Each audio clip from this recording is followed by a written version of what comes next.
Hello, everyone. Today's recorded lecture is going to be on caries and restorative charting and evaluating. So directions for today. So you should have a blank CR chart in front of you, and also the first class work assignment, which is titled Chart 1. Kind of looks like just a list of teeth numbers on the left-hand side, and then to the right of them are all the different conditions or descriptions of what's going on with each tooth. So have both of those things out in front of you. And then I would also encourage you to have this PowerPoint open separately alongside as we go through this presentation as well. So please allow sufficient time today, take pauses as you need them to really review the slides and understand them in preparation for the completion of the classwork assignments, but then also your homework assignments. All right, so here's an example of what a caries or restorative chart or CR chart uh, looks like. This is particularly the one that we use here at Delaware Tech in the Dental Health Center. This form is a legal document, so it is very important that you guys, because you guys, by the way, you will be doing this on all of your patients in clinic, which is all the more reason why it's important to really pay attention today and make sure you're learning and trying your best to do the assignment. But this is a legal document, so this just does go into the patient's chart.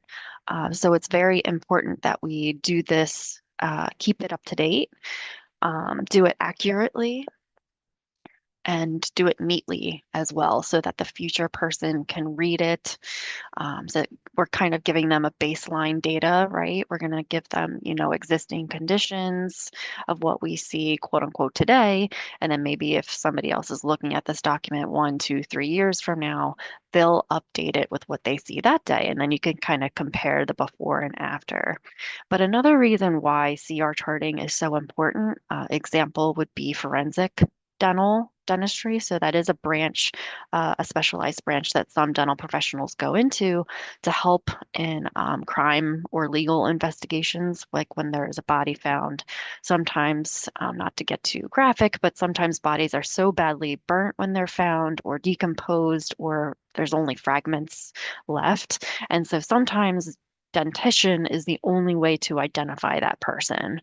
So how they do that is with dental records such as x-rays. So we use the patient's x-rays. They take x-rays on the body that they find, but then they also use dental records such as CR charting to confirm dentition sometimes to help identify people. So it is very important to do this on a regular basis and to have it as accurate and neat as possible. On the flip side of that CR chart, on the back, there is the key to how all of these different conditions or materials are supposed to be charted. And I know that this looks like a lot when you're looking at it, but believe it or not, throughout this presentation, we're going to go through pretty much every single one of these and practice charting all of them together. So here is the CR chart number 1. So this is the first class assignment that we are doing together during this presentation. So every now and then you'll see I'll come up to a slide that says, let's chart together. So we'll take a break and we'll chart together what we had just covered in the presentation. So components to identify and record on the CR chart are sound teeth, missing teeth, unerupted teeth, removable prostheses such as partial dentures or full dentures, restorations, which are commonly known as fillings, dental caries, which is another word for cavities and other related conditions, and then other miscellaneous tooth conditions as well. So sound teeth. Sound teeth are existing teeth that have not had any previous treatment and do not need to have any treatment done. So sound teeth are normal, healthy teeth. No documentation is needed for sound teeth, right? So no work has ever been done to them. Nothing currently needs to be done to them. They're left alone, so therefore we leave them alone on the chart as well. Missing teeth, which should be the first condition that we chart on our CR charting. Missing teeth either means that the tooth was congenitally missing, meaning that the person was born without that tooth, or the tooth did exist at some point, but is no longer present in the mouth. And usually, what that means is that the tooth has been extracted. So, like I said, charting missing teeth first is important because it helps avoid any confusion or errors, especially when charting mixed dentition, meaning if the patient is a younger patient that has adult teeth and primary teeth dentition, charting all the missing teeth first is a good way to go so that we don't accidentally chart the wrong tooth. So to chart missing teeth, whether it's congenitally missing or not, or if it's been extracted, we're going to color the entire tooth, so meaning the entire crowns on all of the views and the root in blue. Blue pencil. All right, so I forgot to mention you should have your color pencils in front of you as well. The main colors we really use for CR charting are blue, red, and black. We never complete CR charting in pen. It's always done in color pencil. So I do recommend that you get the erasable ones. So in case you do make a mistake, you can erase it. So again, you should have blue, red, and black colored pencils with you for this presentation if you're practicing the CR charting with us. Okay, so for missing teeth on the key, it says that we color in the entire tooth blue, solid blue. So here's an example. If tooth numbers 13, 14, and 16 on this particular patient were missing, this is what it would look like charted. All right, so we have the occlusal views, and then we have the buccal views or facial views. Remember, those two terms are interchangeable. More specifically, though, buccal is used for posterior teeth. And then we have the lingual views here, which are the tongue sides of the teeth. So you want to color in all views of the crown and then plus the root. Next, we have unerupted teeth or impacted teeth. So those are teeth that are existing, so the patient does have them. However, they have not emerged through the gum tissue yet. So they're still underneath the tissue within the bone. It cannot be seen inside of the mouth, but it can be seen on x-rays. That's actually the only way you can determine if the patient, in fact, does have the tooth is by taking x-rays. Because if you look clinically, if the patient were to open up and you take a look inside, you wouldn't be able to see an impacted tooth or an unerupted tooth. You would have to take x-rays and then view the x-rays to see if the tooth was there or not. So you guys have not taken DHY 141 yet, which is oral radiography. You guys will take that next semester and you're going to have a lot better understanding on how to read dental x-rays. But just to quickly go over this, so this is called a Panorex x-ray. It takes one huge picture of both the maxilla and the mandibular teeth, so you're getting all the teeth in one shot.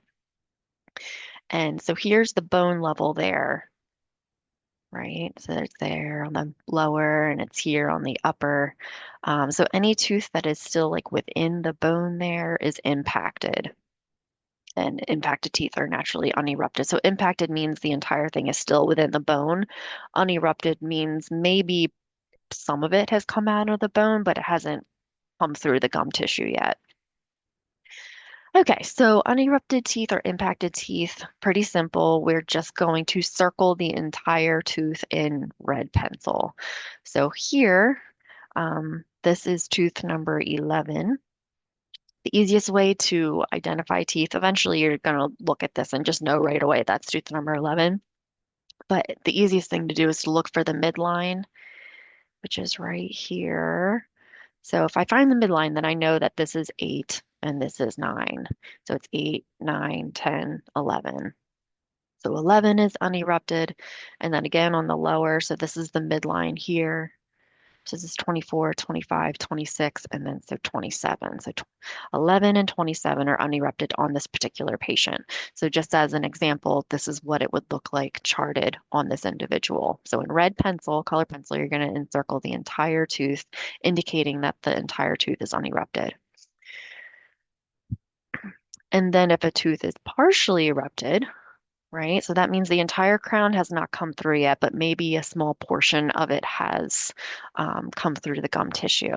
So on this particular patient, this is tooth number, we're going to say it's tooth number 17, and it looks like both of the distal cusps have come through, right? So this is the bone level here. The gum tissue really isn't much higher than the bone.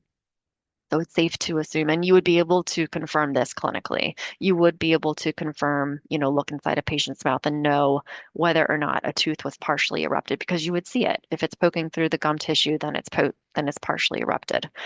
So on this person, we're going to say both distal cusps are out, they are erupted, but the rest of it is not. It's still unerupted. So still with red pencil, you're going to circle all the portions that are still unerupted, but then leave out or cut out, don't encircle the portions that are erupted. So, like I said, it looks like both of the distal, and this is just me using my clinical judgment. Obviously, I can't see this patient for sure, but we're just going to pretend that both of the distal cusps are erupted. So, here's the distal cusp on the buccal. Here's the distal cusp on the lingual.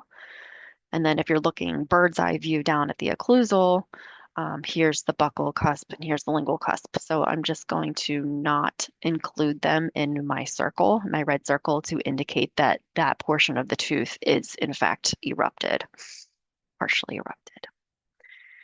All right, so that is unerupted teeth slash impacted teeth slash, and as well as partially erupted teeth. Okay, so here is an example of where we're going to chart these conditions together, everything that we just learned about. So sound teeth, again, if they're sound, meaning there's nothing wrong with them, we're just going to leave them alone. There's nothing we chart for them. But we are going to chart on chart one where it says there's missing teeth, unerupted teeth, and partially erupted teeth. So what I did here was I just went through that form, your chart number one, your classroom work assignment, and I pulled out all of the teeth that fit these descriptions. So we're going to go ahead and chart these together.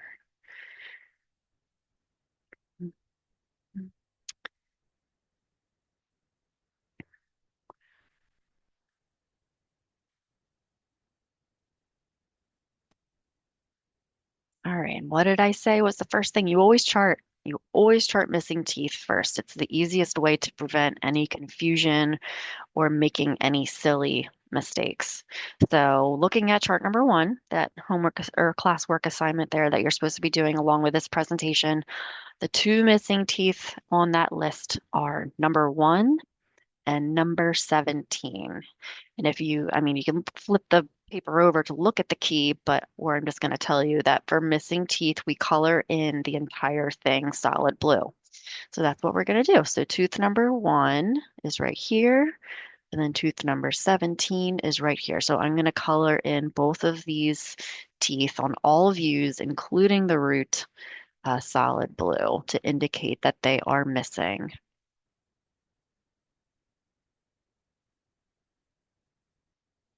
And I want you to be working along with me on your blank CR chart right now. Hopefully you have your color pencils out. Hopefully you are doing the exact same thing I am doing because that's really how you're going to learn this. You're not going to memorize the entire key um, anytime in the near future. The only way you're going to is by practicing this over and over again. And I can tell you from experience that one of the hardest things on that last appointment with your patients is doing the CR chart. You're scrambling for time, you're trying to get your polishing done and getting the doctor to come over for their doctor exam. And then you're like, oh my gosh, I have to do the CR chart because it's one of the final steps. It's one of the last things you guys do on your patients. And so the more familiar you are with it, the more practice you get, the better and faster you're going to be doing at completing it. So I really encourage you to refer back to this presentation as needed, and just to really just practice doing this and take your time. Um, okay. So that's it. So we just charted that number one and number 17 are indeed missing, and that's what it would look like. Next, the next easiest thing to chart is unerupted teeth, right? So the patient has these teeth, they exist, but they have not yet come through the tissue. So on that paper, the two unerupted ones are going to be number 16 and number 32. And so for unerupted teeth, we're just going to circle the entire thing in red. So number 32 is unerupted and number 16 is unerupted. Super simple, right? Okay, and then the last thing that fits under this category is partially erupted, and that would be number 2. And it says that what is exposed or what has erupted is the mesial buccal cusp. All right, so we're going to, so tooth number 2 right here. So this here is the mesial ridge, right? This is the distal, this is the mesial, this is the buccal view, and this, see how it says lingual here? This is the lingual view. So it's saying that the mesial buccal cusp is erupted.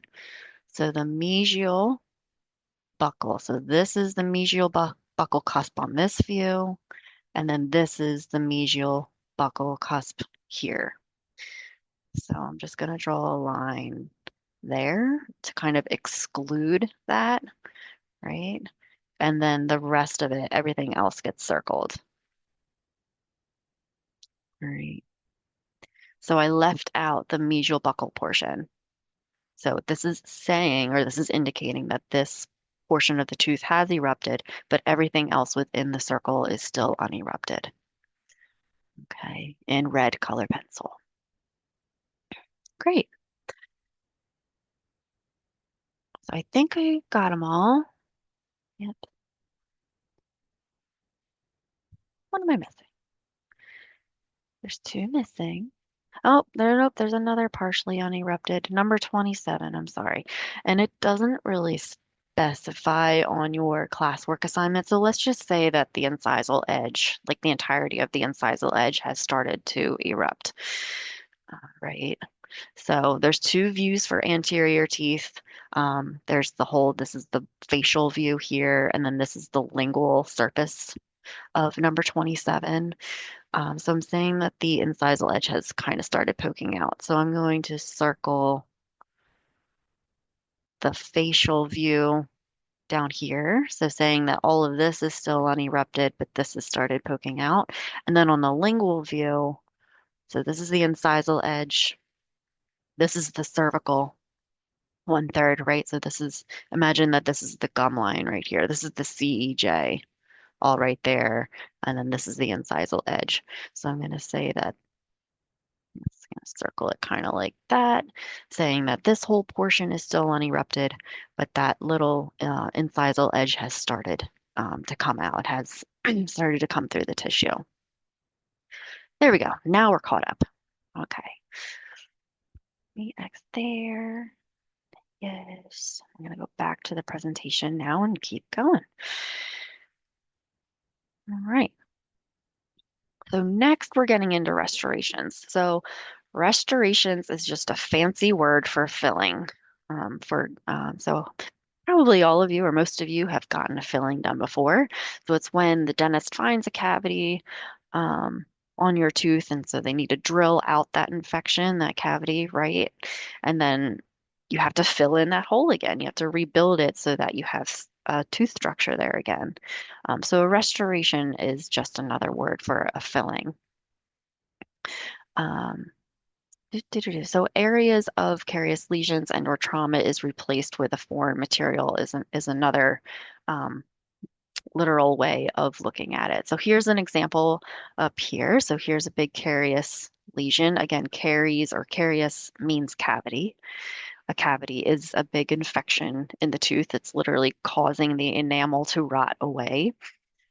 So what the dentist has to do is they have to take a drill. They have to drill out all of this infection, if you will, until there is no infected enamel or dentin left. And then once everything looks sound, once everything looks good, Then they fill it back in with that foreign material. So there are different materials for filling materials, different restoration materials, which we're going to get into. The most appeasing one is obviously something like ceramic or composite, which are both tooth colored.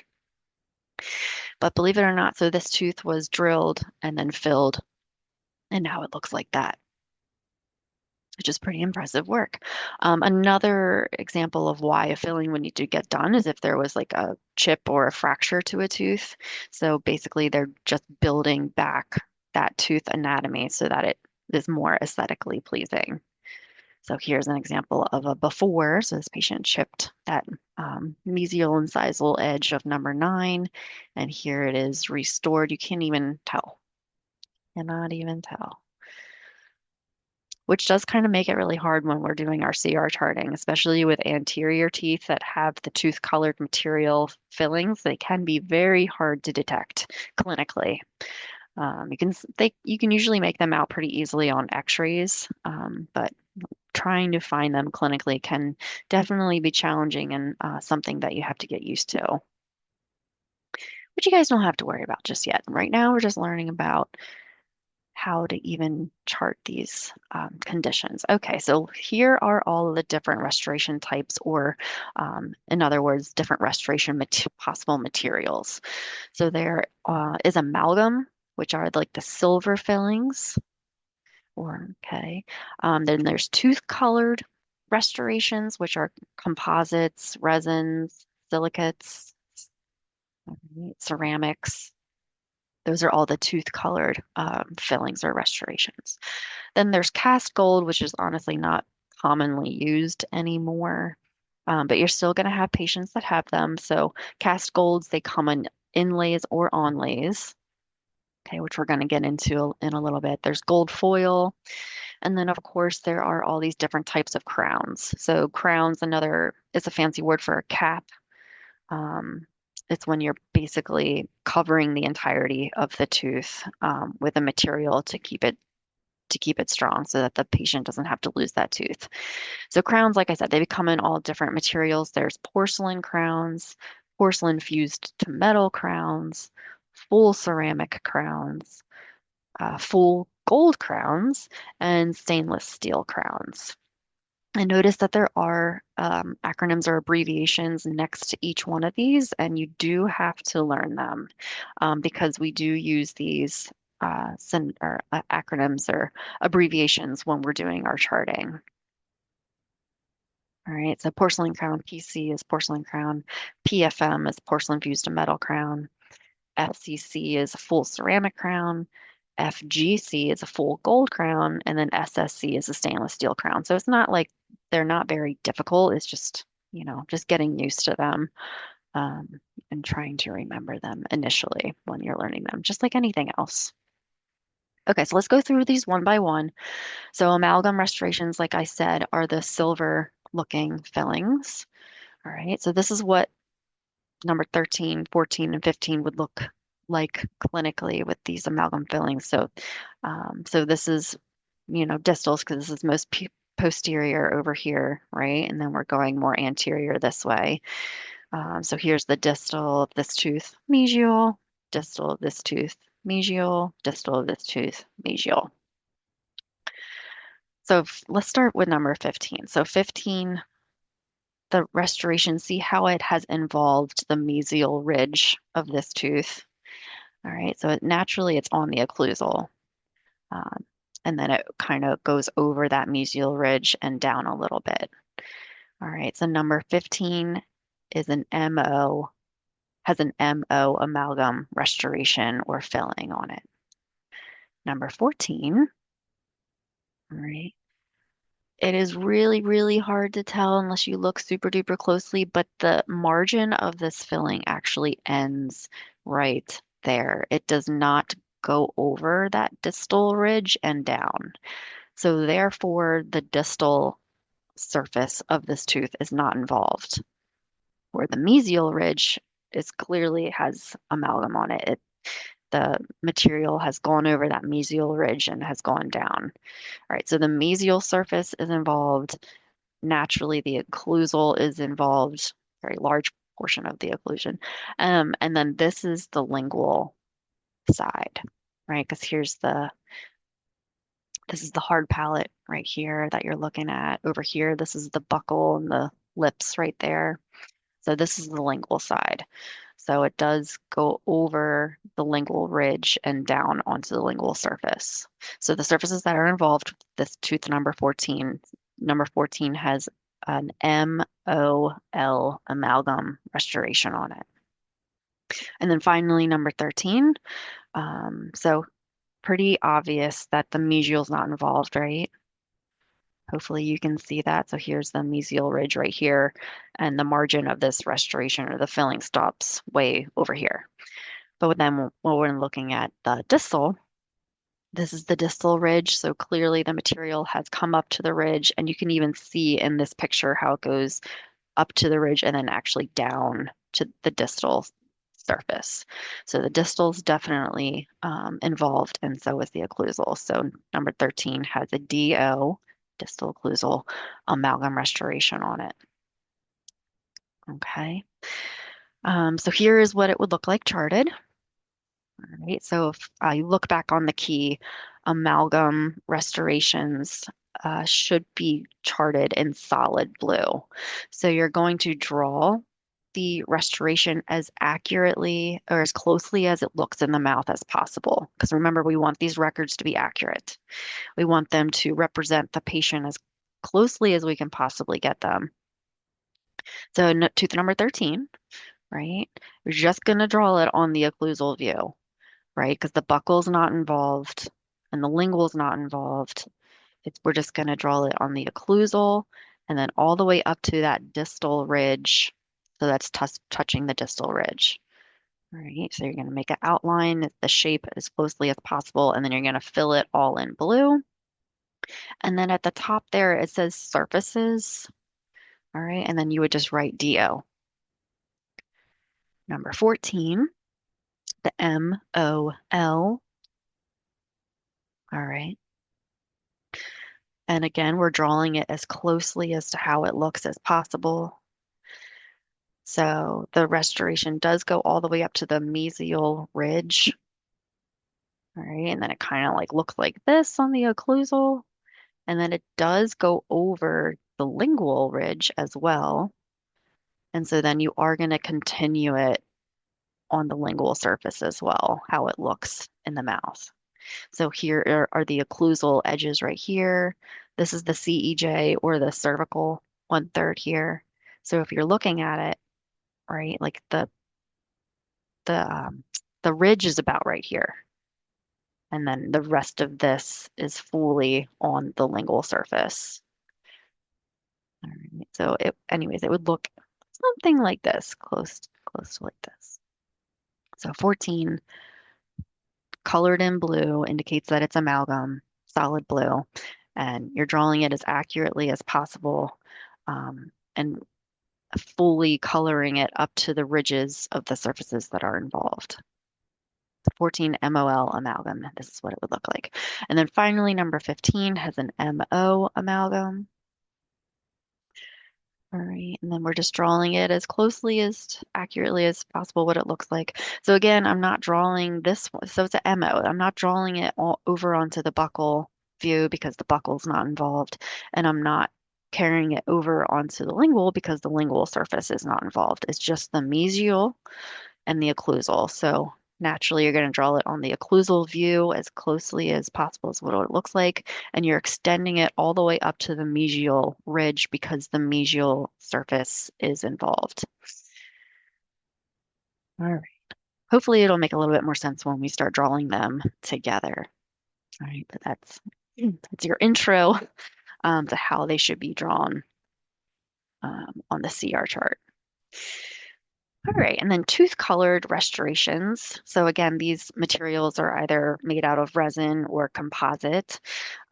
They come in all different shades. So what the dentist tries to do is match or use the shade that most closely matches the patient's enamel. And when they match them really, really well, and dentists do their job really, really well, it makes the restorations really, really hard for us to see. Again, so You will get better at it over time. You will be able to spot them a little bit easier than at first. And then you can always use your x-rays as well. When you guys learn how to interpret radiographs, you'll be able to see fillings on x-rays, which will help you as well. But anyway, so here's an example. Here's where I'm pretending this is tooth number 14. So this is what it looks like pre-op, meaning so this is, the dentist feels like this is some early decay right here, as well as right here. All right, so this is the buccal, this is the mesial, this is the distal, and this is the lingual right here. So there's an occlusal pit right there that they're going to treat, and then this occlusal lingual groove right here, they're also going to treat. So the dentist went ahead and drilled here, they drilled here, and then this is what it looked like filled. So you can hardly see it. So they filled the occlusal there, and then they filled the occlusal lingual groove right there.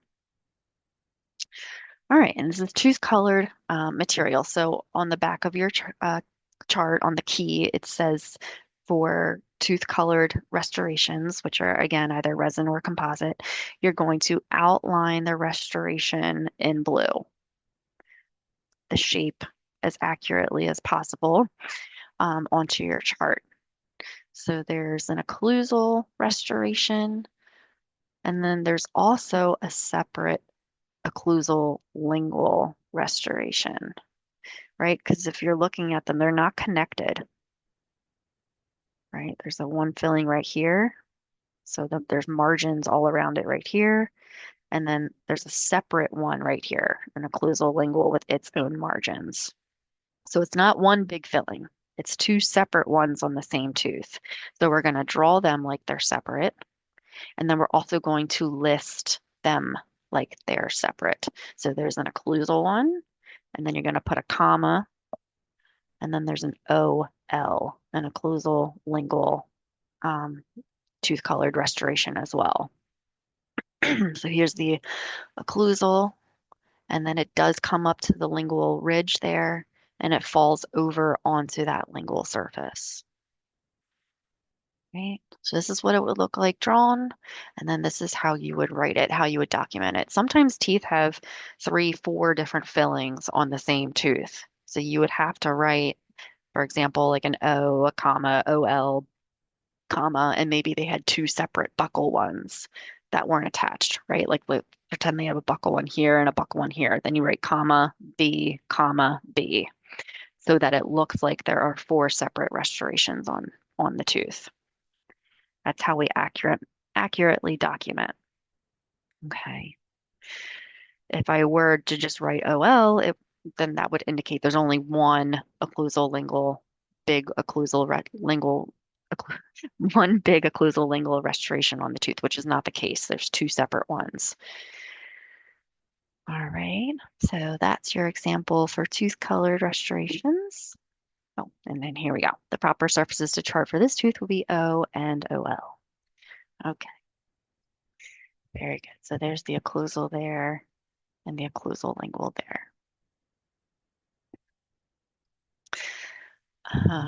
Like I said, we use resin or composite for cosmetic repairs as well. So if a tooth fractures, especially if it's an anterior tooth, for aesthetic reasons, that patient is probably going to want um, that rebuilt so that it looks like natural anatomy again. So here's an example of a before and an after on tooth number 8. And like I said, the material just comes in so many different shades of different whites and yellows and grays that they are able to match it almost exact so that you can hardly even make out where the margins are unless you're really, really, really looking for them.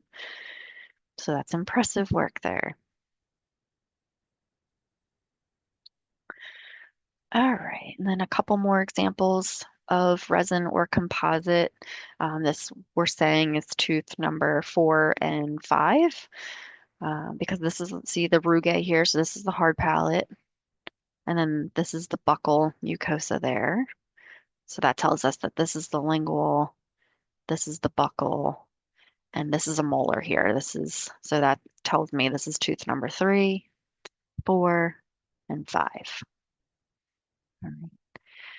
So now I know you can't really make out caries yet or cavities yet clinically, but if you see this shadow there, that indicates when you can see a shadow like that, that usually indicates that there's a pretty big cavity going on inside of that tooth. You think of like an apple rotting from the inside out, that's what's happening. So if the rotten part has reached near the surface of the apple, that means what's going on inside has gotten pretty big.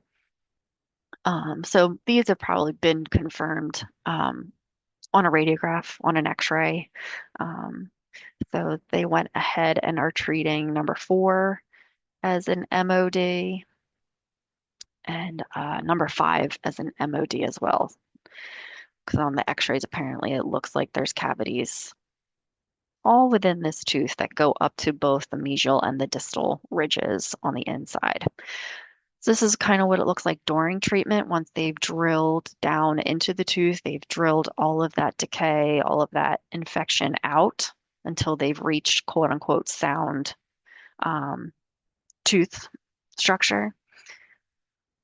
All right, so this is what it looks like before they fill it, and then this is what it would look like after. You can kind of make out the margins on this one. Like there it is there, and you can see it there, and you can see it there, and you can see it there. All right, so both number 4 and 5 have both MOD resin composite um, restorations on them. Because naturally it's involving the occlusal surface, but then they both also extend to the mesial and the distal for both. Those are MODs. Again, the buccal is not involved. The lingual surface is not involved. So you would not draw these restorations on either the buccal or the lingual. You're only drawing them on the occlusal view, right? So it's the entirety of the occlusal, and then they both are extending all the way from the distal ridge and then again to the mesial ridge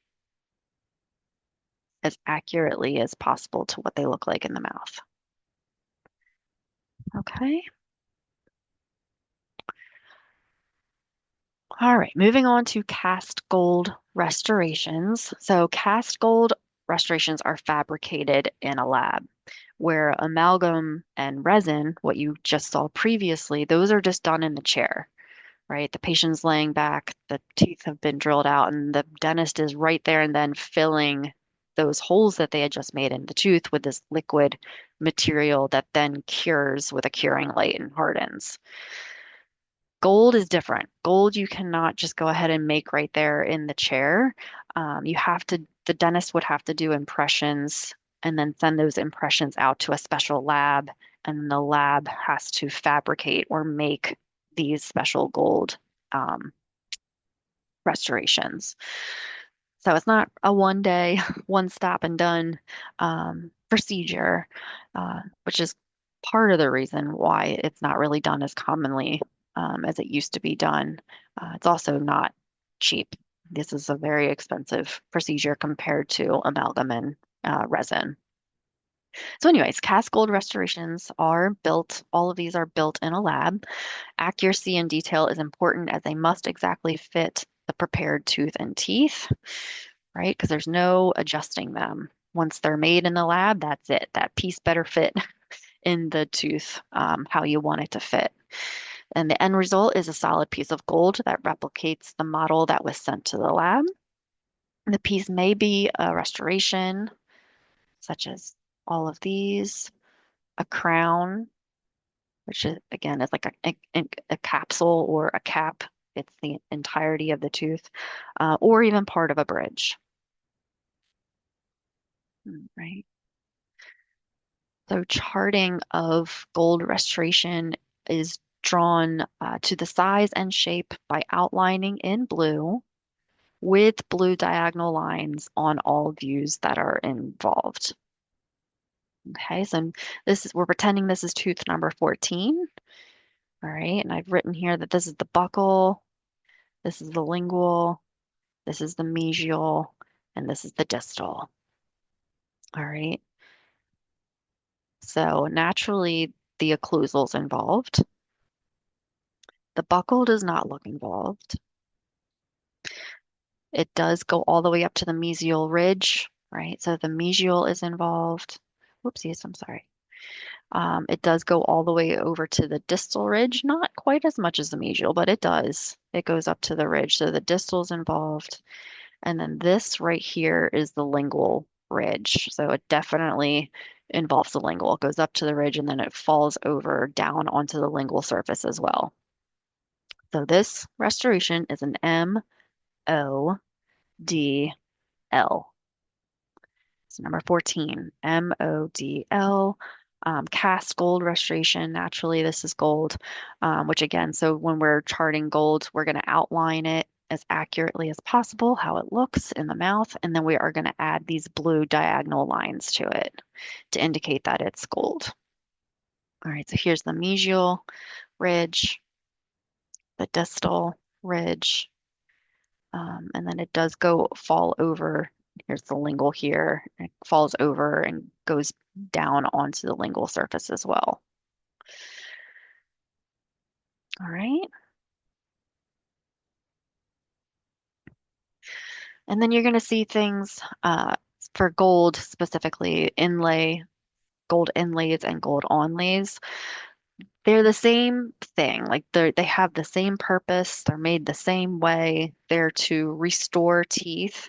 But an inlay, when we're referring it to an inlay, the restoration is only involving the grooves of the teeth, like the fissures and grooves of the teeth. When it's an onlay, the material is then involving cusps of the tooth, any cusp, whether it's one cusp or all cusps, or in this case, only these two cusps, is considered an onlay. They're just two different terms to describe the same thing.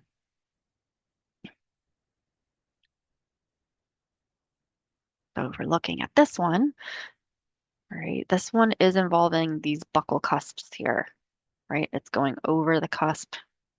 So this is considered a gold onlay. And then all of these are only the grooves of the teeth, right? Because this is a cusp, this is a cusp. They're not covered. Here's the cusp, here's the cusp. They're not covered. And then these are your two cusps here, and they're not involved either. So it's just the fissures and grooves and slopes of the cusps that are involved, not the actual cusps themselves. So they are considered inlays, where this one's considered an onlay. Again, they're the same thing. They're doing the same thing. They have the same purpose. One just covers different, further anatomy than the other ones. Okay, so then we went ahead and showed you what this would look like charted. So all four of these are gold, we agree, right? So it's going to be a blue outline as closely as possible to what represents the true restorations and with diagonal lines. All right, so we're going to say this is tooth number 2, 3, 4, and 5, right? Because this is the buccal mucosa there. So these are the buccal surfaces. And then this is the rugae, right? So this is the hard palate right here. So these are the lingual surfaces. And then you're working distal to mesial.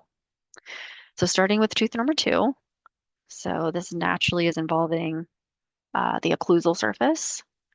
Here is the mesial ridge right there. And it definitely goes beyond that mesial ridge, so it's involving the mesial surface. And then here is the buccal ridge right here, and it's definitely going beyond that buccal ridge, so it's involving the M, the O, and the B. The mesial, the occlusal, and the buccal surfaces are what is involved with this restoration. So number 2 is the MOB, gold. And this is what it would look like charted. Number 3. Okay, so here's the mesial ridge. Here's the distal ridge. Here's the lingual ridge, right? Here's the buccal ridge. That's not involved. So the buccal is excluded on this. So it's a mesial, occlusal, distal, and lingual. The MODL are the surfaces that are involved. Number four, right? This is the distal ridge. The restoration definitely goes up to the ridge, so the distal is included in the occlusal. The mesial ridge is all the way over here, and the restoration's not touching the mesial ridge, so the mesial is not involved. It is just a DO. And then finally, number five is only the occlusal, right? Because here's the distal ridge, and you can see it clear as day. The restoration does not meet it. And then here's the mesial ridge. And again, restoration doesn't even come close to it. So the mesial is not included. The buccal's not included. The distal's not included. The lingual's not included. So it is only an occlusal. Okay. Hopefully by now you're starting to get the hang of it. The more you do it, the better, faster you'll get. Gold foil restorations, I don't know if I've maybe seen less than a handful in the 10 plus years, 15 years, however long it's been since I've been practicing. They are different from cast gold. They lack the strengthening alloys that make the cast gold hard and able to endure stress and strain. Condensed or packed into a prepared tooth and carved out. So this is made in the chair. This does not have to be sent out to a lab to be made. It feels very soft to the touch if you run an Explorer over it. It's a lighter or more yellow gold color than cast gold is. But we do chart it the same as gold. So we would do this a solid blue outline with blue diagonal lines on the chart.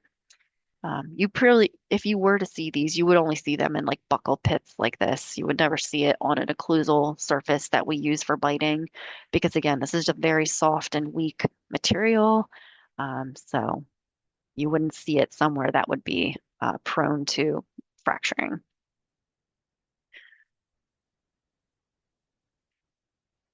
All right, so let's chart some restorations together. So on that list there, I went ahead and I pulled out all of the tooth numbers that have restorations on them. So we're going to go ahead and chart all of them. The nice thing about all restorations are charted in blue. So you don't have to worry about which color you're picking up. All existing restorations are charted in blue.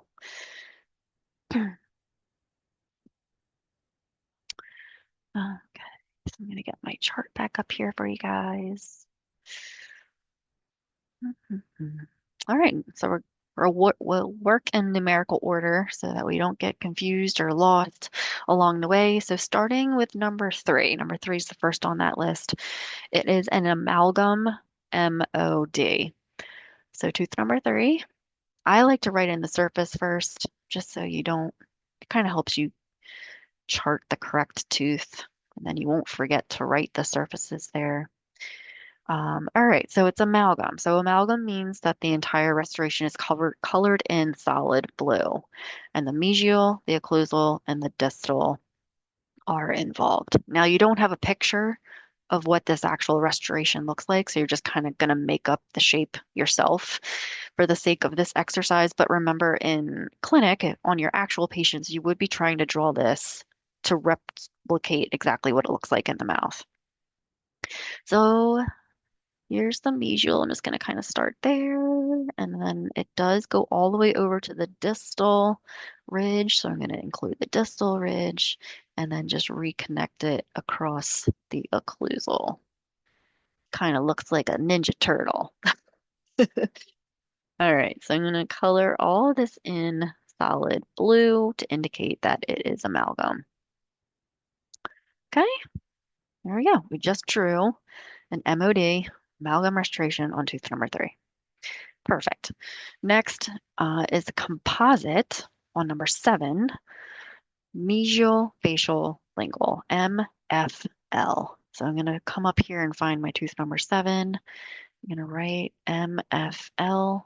So the surfaces you always write in the correct color. Like since I'm drawing the restoration in blue, because that's what the key says to do, I'm going to write the surface in blue as well. There will be times, like for example, later on when we get to cavities or caries, those are drawn in red, so therefore we would write the surface in red as well. And then there are some restorations that are black, and so if we're drawing the restoration in black, you would write the surface in black as well. All right, so number seven, MFL, little bit tricky when it comes to the anterior teeth. All right, so the mesial and the facial. So this is the mesial surface of the facial aspect. So it is there. And then it's also on the lingual aspect as well.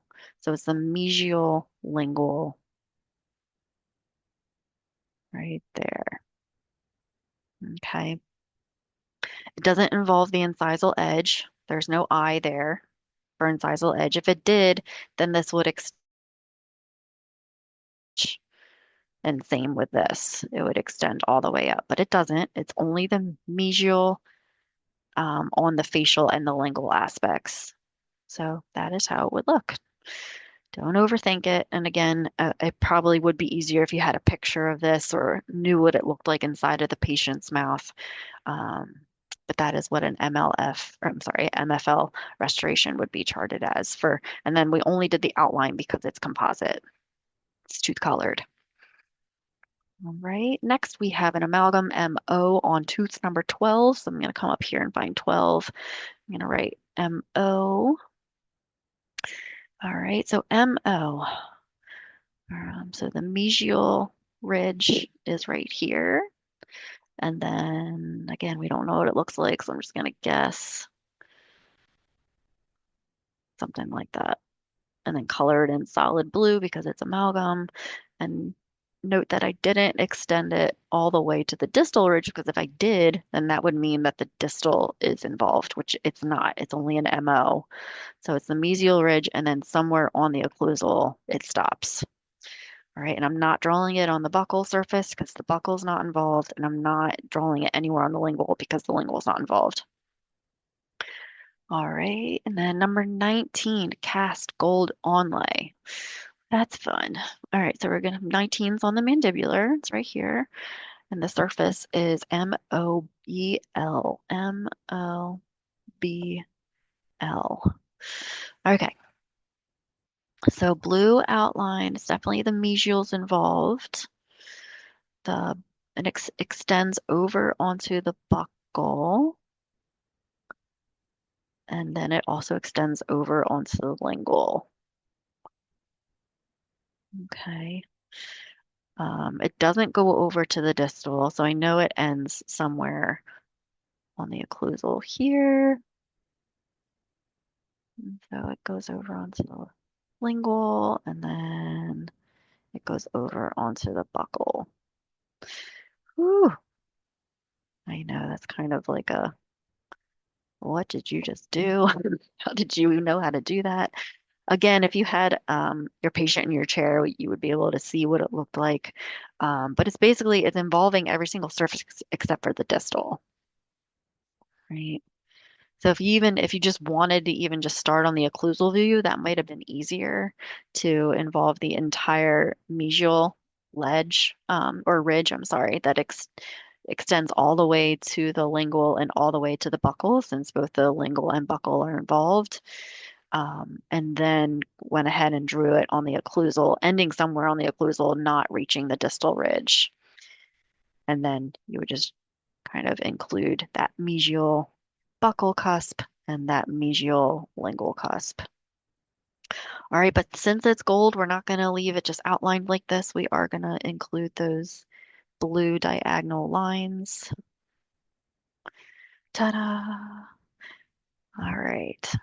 And it's an, I was going to quiz you guys, is that an inlay or an onlay? But it's already written there. It's an onlay. And the reason is because cusps are involved.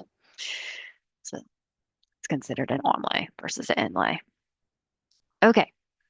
Number 22, the canine here is just the facial, right? So it's just the facial surface of the tooth. But it does specify that it's cervical. So that's important because facial can mean anywhere here. But since it specifies that it's cervical, that means it's right along the CEJ. And it is composite. Okay. So just going to draw a so-called composite restoration right along the CEJ, like that on the facial view. Okay. Again, if you had a patient in your chair, you would be able to see that. But when you see cervical, that's what it means. It means that it's right at the cervical 1/3 of the crown, right along the CEJ. Number 24, composite, so tooth colored, a DIFL. Number 24, DIFL. Here's another tricky one. It's kind of similar to this one that we did up here, right? It has one of the interproximal surfaces involved. It has both the facial and the lingual surfaces involved. This one also includes the incisal edge. Okay, so here's the midline, right? We're doing tooth number 24. So if this is the midline, this is the mesial, this is the distal. So we're going to draw it on the distal side. All right, so it is the distal on the facial. It does go all the way up to the incisal edge. Okay, it does not include the mesial, so it's not going to go all the way over. I'm going to end it like right around there. I'm just guessing. Again, if I had the patient in the chair, I would know exactly what it would look like, but it would theoretically look something like that on the facial. Now it does involve the lingual, so it does wrap over onto the lingual. So you're going to basically just draw the same thing. So this is the incisal edge here. This is the CEJ. So this is the distal, this is the mesial. So it's the distal all the way up to the incisal edge. And it would look something like that. All right, and it is also composite. So we're just going to leave it at that outline. Okay. Last one, number 31. All the way over here. And it's only the buckle. Do, do, do. And it's amalgam, which means it's going to be solid, solid blue. And it's giving you the landmark. It says buccal pit. So that's literally right there. So you're just going to draw a solid blue circle to indicate that there's an amalgam restoration right in that buccal pit. And that's it. Okay. Ta-da! You just charted your first restorations. I know it can be tricky, especially on the anterior teeth, I find can be a little bit mind-boggling. Um, but there you have it. All right. So I'm going to exit out of there. Exit this application. All right. Go back to the presentation now. Okay, so we just charted all of these. Moving on. So crowns, we already mentioned crowns. They cover and replace all visible tooth enamel structure and sometimes even some underlying dentin. Sorry, not sometimes. It always covers underlying dentin. I thought I was going to say underlying root because sometimes it does extend down onto the root as well. But yes, always dentin because this is literally how much the dentist has to drill away in order to place a crown or a cap on top of the remaining tooth structure. It's a lot. It's surprisingly a lot how much they have to drill away. So anyways, crowns are used to restore a broken down tooth or to make it stronger. Some teeth need that strength, like specifically if they've had root canal treatment, for example, or endodontic treatment, which is in this presentation. We talk about it a little bit later, where they had to have the nerve supply and blood supply of the inside of their roots drilled out. If that ever happens, especially to a back tooth, then that tooth definitely needs a crown. Because what happens when you take the blood supply and the nerve supply from a tooth, it becomes non-vital. It is no longer a strong tooth. Over time, it becomes very brittle and very subjected to fracturing. So therefore, dentists highly recommend or do put these hard crowns on top of the tooth that have root canal treatment to keep them from breaking, to keep them from fracturing. Okay, so crowns, just like restorations, they come in different materials. We have gold crowns, metal crowns, porcelain and ceramic crowns, and then a combination sometimes of these materials as well. So let's go through them. So we have the gold crown, okay, which is all of these are fabricated, by the way, at labs typically. Um, Sometimes they're done in office depending on the equipment that the dentist has, but a lot of times crowns are made outside of office at a lab, at a dental lab. So anyways, here we have gold, full gold crowns. Here we have titanium crown. There's also stainless steel crowns, which don't look as detailed as this, but the color is very similar. We have zirconia crowns, which are becoming more and more commonly used crowns. They're the new, like modern crown, if you will, especially for posterior teeth. They are um, a type of ceramic crown. And then we have full porcelain crowns, which is also a type of ceramic. Um, they are a little bit more aesthetically pleasing, so they are used in anterior teeth very commonly, but they're also not as strong as metal or zirconia. So full porcelain crowns are not as commonly used for posterior teeth, where we put all our force when we're eating. Right. So there you have it. Here are combination crowns. So here's just a comparison of if you were to flip that crown upside down, what it would look like on the inside. So all ceramic is all the same color because it's all just one material. But if you have a PFG, a porcelain on the outside that's fused to gold on the inside, or a PFM, which is porcelain on the outside fused to metal on the inside. And the metal just makes it stronger. It just makes it lasts longer. Um, but now we have these full ceramic crowns, zirconia, particularly, that is a very, very strong ceramic. So they're being used more commonly than these two because these are more aesthetically pleasing. Here you can see PFMs or porcelain fused to metal crowns on the anterior teeth, so on 7, 8, and 9. See how they're not as aesthetic looking? They're kind of just like one mute color. There's no variation in the shades of tooth enamel there. And then you can also see right at the gum line, very commonly, the metal that's there that coats the entire inside of that crown. You can usually see it cervically, which could then, if the gum were to cover that, it makes the gum kind of look like a dark purple color, which is also not aesthetically as pleasing for our patients. So PFMs, especially nowadays, are not, you won't see them commonly placed nowadays on anterior teeth, especially not with all the new materials that we have now. All right. Here are some more combination crowns. All right, so here and here, this is 8, 9, and 10. So 8 and 10 have these gold fused to porcelain crowns. And sometimes you will see this where, especially the lingual half, lower half will be full metal, and then the rest of it is just porcelain, kind of like right here. So here's a, this is a bridge. It's a porcelain fused to gold bridge where on the buccal surfaces they have the porcelain, but then on the lingual side they have the metal exposed. And I think it's just for like strength purposes, like to just keep it stronger.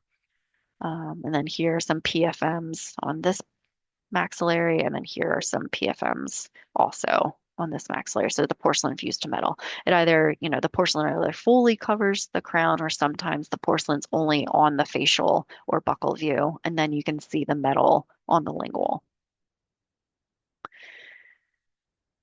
So for charting, like if you had these PFMs, if the porcelain covers the entirety of the tooth, like even if you just see it a little bit at the cervical, you're only going to do blue outlines for a PFM.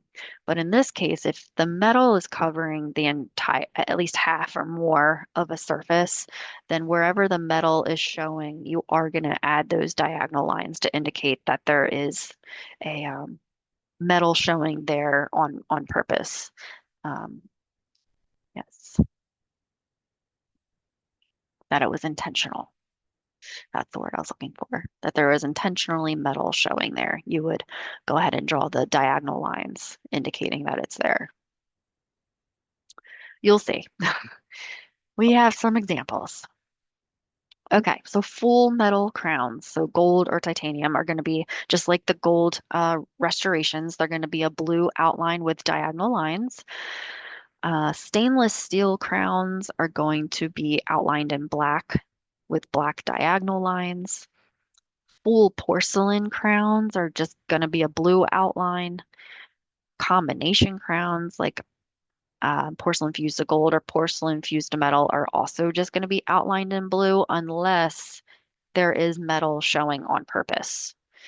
Um, okay, which is really, it's considered a three-fourths crown. Okay, so where metal is visible on purpose, you're going to outline the whole tooth in blue, but then wherever the metal is visible, you're going to note that area in diagonal lines. So here are some examples down here, starting with tooth number 22. It's a porcelain fused metal crown, PFM. Metal is visible on the cervical half of the lingual surface, right? Just like in those pictures that we just saw, see where how it's visible on half the lingual, right? The crown was made that way. So we're going to chart it. So it's a blue outline where the porcelain is, but then in this cervical one half of the lingual surface is metal. So we're going to add diagonal lines there. Number 21 is just a full porcelain crown. Um, So for porcelain crowns, we're just going to outline the whole tooth in blue. So, and when we're outlining the tooth, we're outlining all views. So I'm going to circle the entire buccal view, the entire occlusal view, and the entire lingual view, because all surfaces are involved, right? The entire tooth is encapsulated in this crown. So we're going to circle all of the views. Another thing I want to point out is see how in the surface box I've written the abbreviations. This is why you need to learn or memorize what the abbreviations are. So if your patient has a porcelain fused metal crown in the surface, you're going to write PFM. If your patient has a full porcelain crown, then you're going to write PC for porcelain crown. Here's another PFM. Here's a stainless steel crown, so number 19. Yep, stainless steel crown. And if you look on the key on the back, it says to outline the tooth in black with diagonal lines shown on all surfaces. Right, so I just circled all views in black and did black outlines. 18, porcelain fused to metal crown. That was not charted correctly. Porcelain fused to metal crown, PFM, no metal visible. That should not have any diagonal lines. I apologize for that. That should just be blue outlines on all views because the diagonal lines means that metal was visible on all views. There is no porcelain left, which is that's not how it's supposed to be charted. So I apologize for that. So this is a PFM, no metals visible, so it should just be blue outlines on all views. Sorry about that. And then finally, there's a zirconia crown, which is a full ceramic crown, FCC, and it is also just a blue outline. So basically, if it's tooth colored, it's a blue outline. If there's any metal showing, then they're expect to see diagonal lines. Okay. All right. So I'm going to learn about bridges. So a bridge is a crown, basically. It's three or more crowns put together. So bridges are created when there is a tooth missing. So for example, this would be tooth number, let's say this is 27. This is, sorry, 22, 21, and 20. All right, right? Because this is 18, 19, 20. So tooth number 21 is missing. Let's say this patient had it extracted for whatever reason, had a really big um, cavity on it and it had to be extracted. It had to go. So how are you going to replace this empty space? One of the ways to do it is to make a bridge. A 3-unit bridge is what it's called, meaning that it has 3 crowns all um, fused together. The 2 existing teeth that are still there, see how far down they have to drill teeth in order to place a crown on them? I mean, it's just absolutely crazy how much tooth structure they have to drill away in order to do this. But so that's what they've done. They've prepped tooth number 20 and they've prepped tooth number 22 by drilling all of that structure away. So these 2 teeth are going to be called or are known as abutments. Abutments are the supporting anchoring teeth that are existing. The teeth are prepped like so that the bridge unit can be cemented and inserted. This does not come in and out. It is permanent cement, so it's placed, it's cemented, and it is meant to never come off. Now, the missing tooth, the fake, like floating tooth, if you will, which is it's not going to attach to anything. It's just going to be kind of floating there attached to these 2 guys, is known as the pontic tooth or the dummy tooth or the floating tooth. There's an open space in the arch underneath of it that's preserved with a functional tooth replacement. So what does get challenging with bridges is that they're really, really hard to floss. Naturally, now you can't floss here, you can't floss here. So this patient has to be shown how to use a floss threader to thread underneath the bridge and floss here, here, and here. Pretty tricky, but something that's definitely important for us to teach our patients if we do get a patient in our chair that has a bridge. Mhm.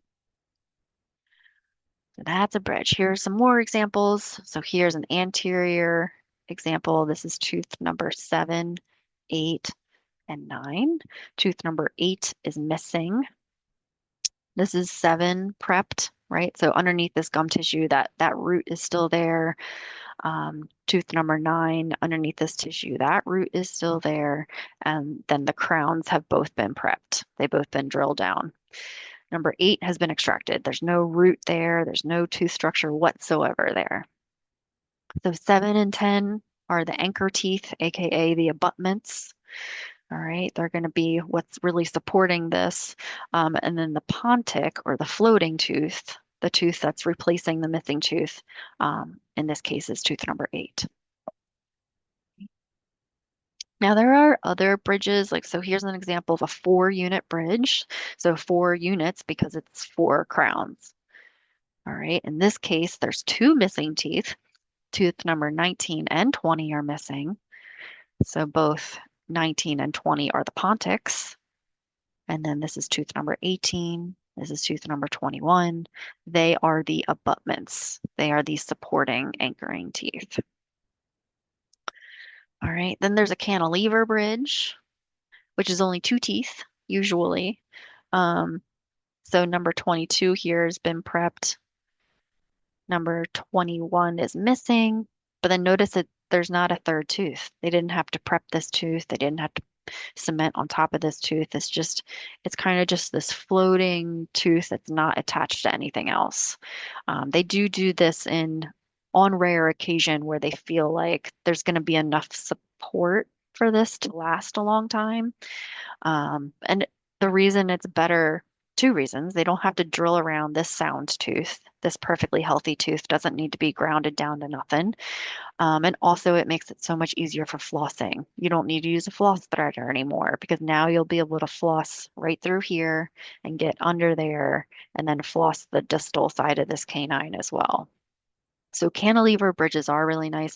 This is actually a really common spot where you'll see them is in the premolar area. And then we have Maryland bridges.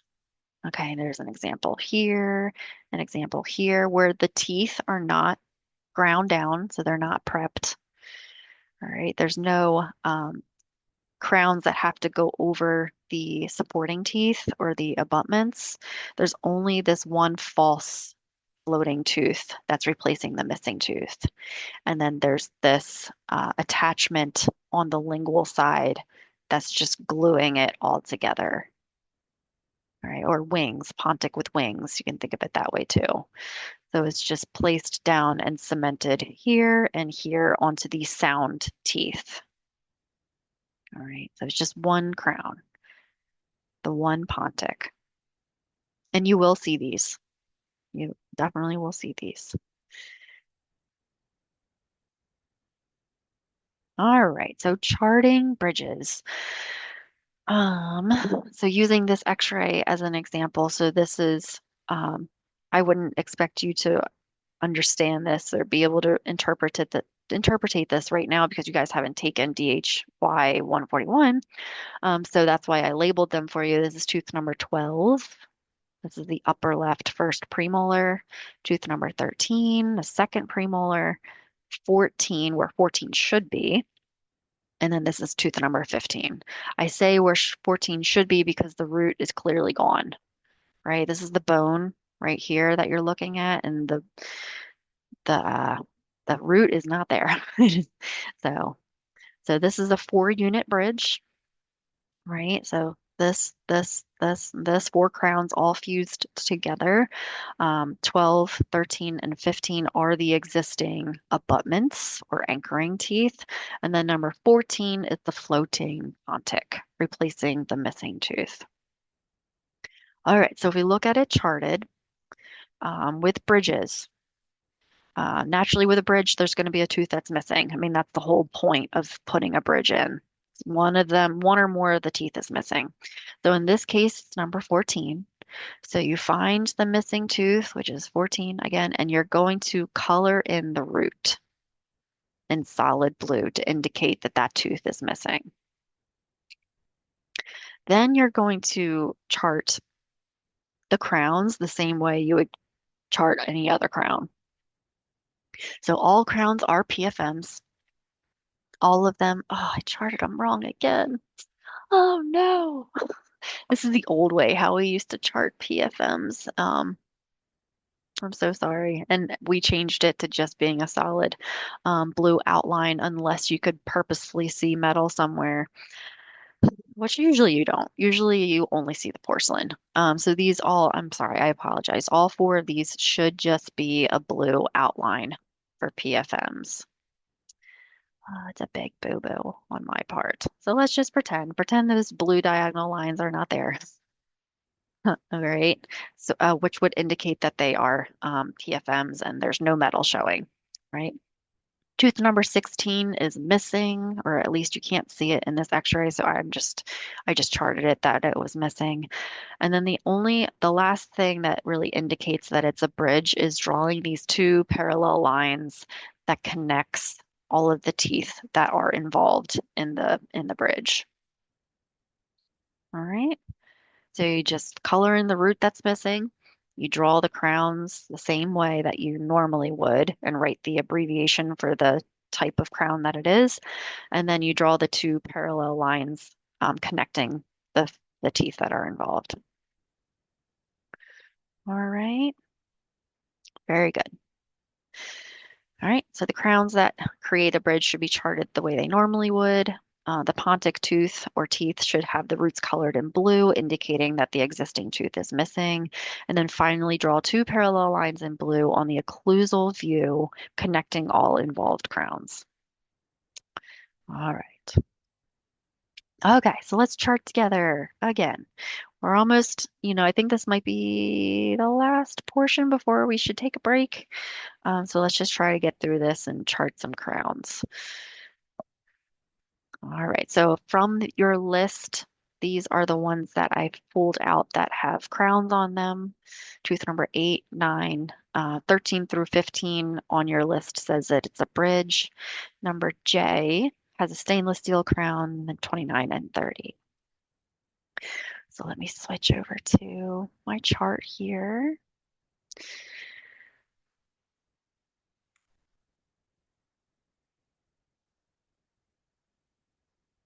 There we go. All right, so starting with number 8. 8 has a porcelain crown. And sometimes you can't know exactly what type of crown it is by just looking at the patient clinically, but you can 100% always know what type of crown is there by looking at the x-ray. So whenever you're doing these CR charts on your actual patients, you're always utilizing your radiographs and looking clinically, and putting both informations together to make a clinical judgment. Okay. Okay, so number 8 is a porcelain crown. And if you remember the abbreviation for porcelain crown, it's PC. So for the surface, for all crowns, you're going to write the abbreviation. So PC for number 8. And how do we draw a porcelain crown? It is just, you just outline all the views in blue. Yay, that is so simple. That's all you do. You just write the abbreviation for the type of crown, and then you just draw it like so. Okay, number 9. Number 9 is a porcelain fused to metal crown. So PFM. I'm going to do it correctly this time. Now it doesn't, because it doesn't indicate that there's metal showing anywhere, so I'm going to just assume that there's not. So I'm just going to outline it. Okay, the whole thing is covered in porcelain. There's no metal visible anywhere. So it's just outlined in blue. And this is why we write the abbreviation, because to me, when you're just looking at 8 and 9, they look like the same exact thing, right? Don't they look the same? But then when you look up at the abbreviations, you're like, oh no, wait, this one's a porcelain crown and this one's a porcelain fused to metal crown. Okay. All right. So that's the how we differentiate the two. All right. Gonna do our first bridge. Fun, fun, fun. All right. So number 13 through 15. Number 14 is the pontic. And if you remember, pontic means that that's the missing tooth. That's the floating false dummy tooth. So number 14 is missing. So I'm going to color in that root to indicate so. But I'm not coloring in the crown because there is, in fact, a, a, a replacement crown, if you will. Okay. The entire bridge is all PFMs, porcelain fused to metal, the whole bridges. So for 13, 14, and 15, I'm going to write PFM.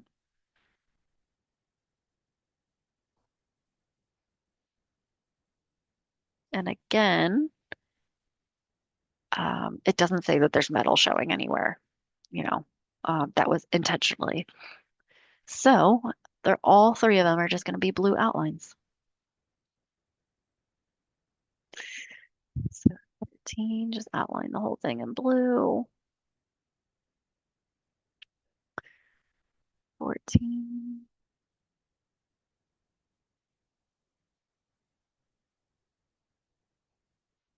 and 15.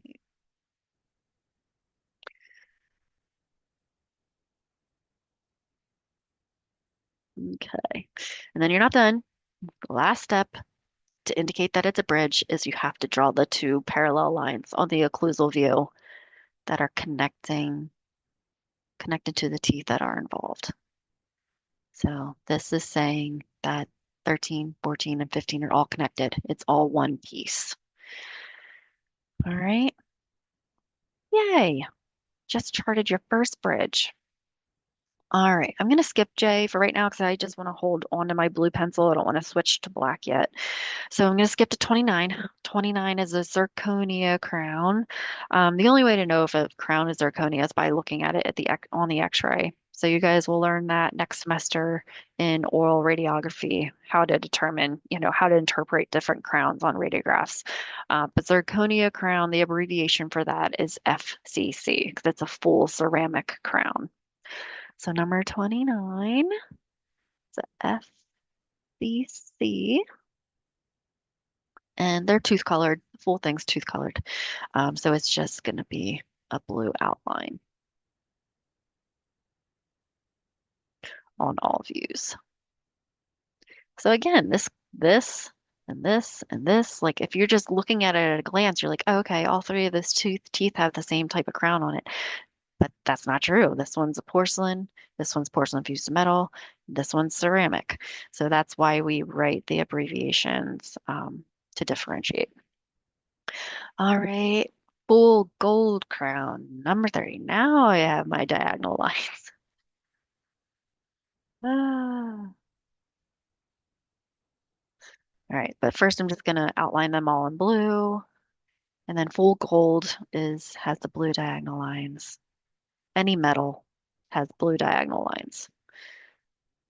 Okay, and then full gold crown F, G, C. Okay. All right, now I'll switch to my black color pencil. So go ahead and pick up your black because we're gonna go back to tooth number J. Um, J. Is it J? That shouldn't say J. That's supposed to say K. I'll have to fix that. I'm gonna fix that on your PowerPoint before I post it for you guys. It's supposed to say K. So whenever there's mixed dentition, like for example, this patient in particular has K that stayed back, not tooth number 20. 20 never erupted. I'm going to circle K to indicate that it's the primary tooth number K that's there, not 20. All right, and then stainless steel crown is SSC, SSC. And notice how I wrote it in black? I wrote it in black because the restoration gets drawn in black. And stainless steel crowns, it's metal, so you're just outlining the whole thing in black. And then you're just going to draw black diagonal lines.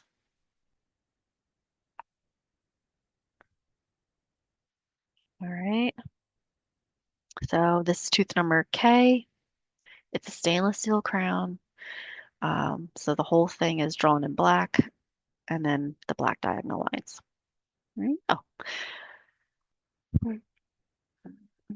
okay. Very, very good. Let me exit out of here. Yes. I'm going to change that right now while I'm thinking about it.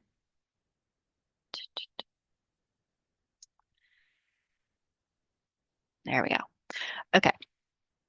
And I'll make sure it's right on your sheet as well, your chart one assignment.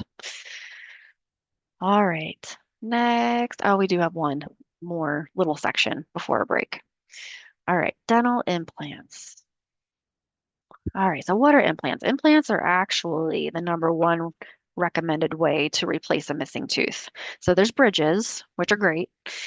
But the problem with bridges is that you have to sacrifice at least two other teeth in order to place the bridge, right? You have to drill down those abutment teeth in order to cement down the bridge, which is not ideal.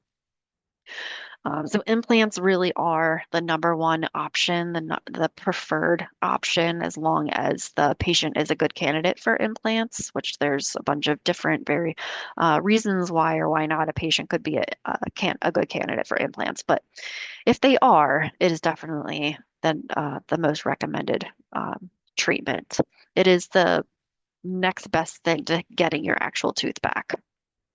All right, is by doing an implant. But they are the most expensive route of treatment, and they do take a long time as well. There's like a 4 to 6 month step process when a patient needs to get an implant. But anyway, so what it is literally a titanium screw that gets screwed down into the bone where the existing tooth used to be.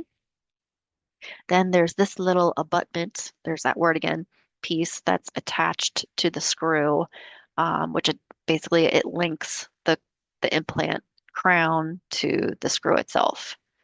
So the implant itself, then the abutment attachment piece, and then finally the last step is to setting the implant crown down on top of that. Oh, all right. It is painless, so I hear it's a very simple, like pretty straightforward procedure. It's just the healing time is very long. Like you have to give the bone a sufficient amount of time to integrate itself around the screw. Then the tissue has to heal. Then you have to place the abutment and let that heal, and then you finally can place the crown. So, like I said, it's usually a 4 to 6 month process when somebody gets an implant, and it is costly. All right, but anyways, when we see an implant, you can tell clinically a lot of like with experience, you'll be able to differentiate an implant from just another crown. But the easiest way to identify an implant is on the x-ray because it's pretty clear as day. I mean, there's nothing else that this could possibly be. It just looks like a metal screw into that area where number 29 in this case used to be.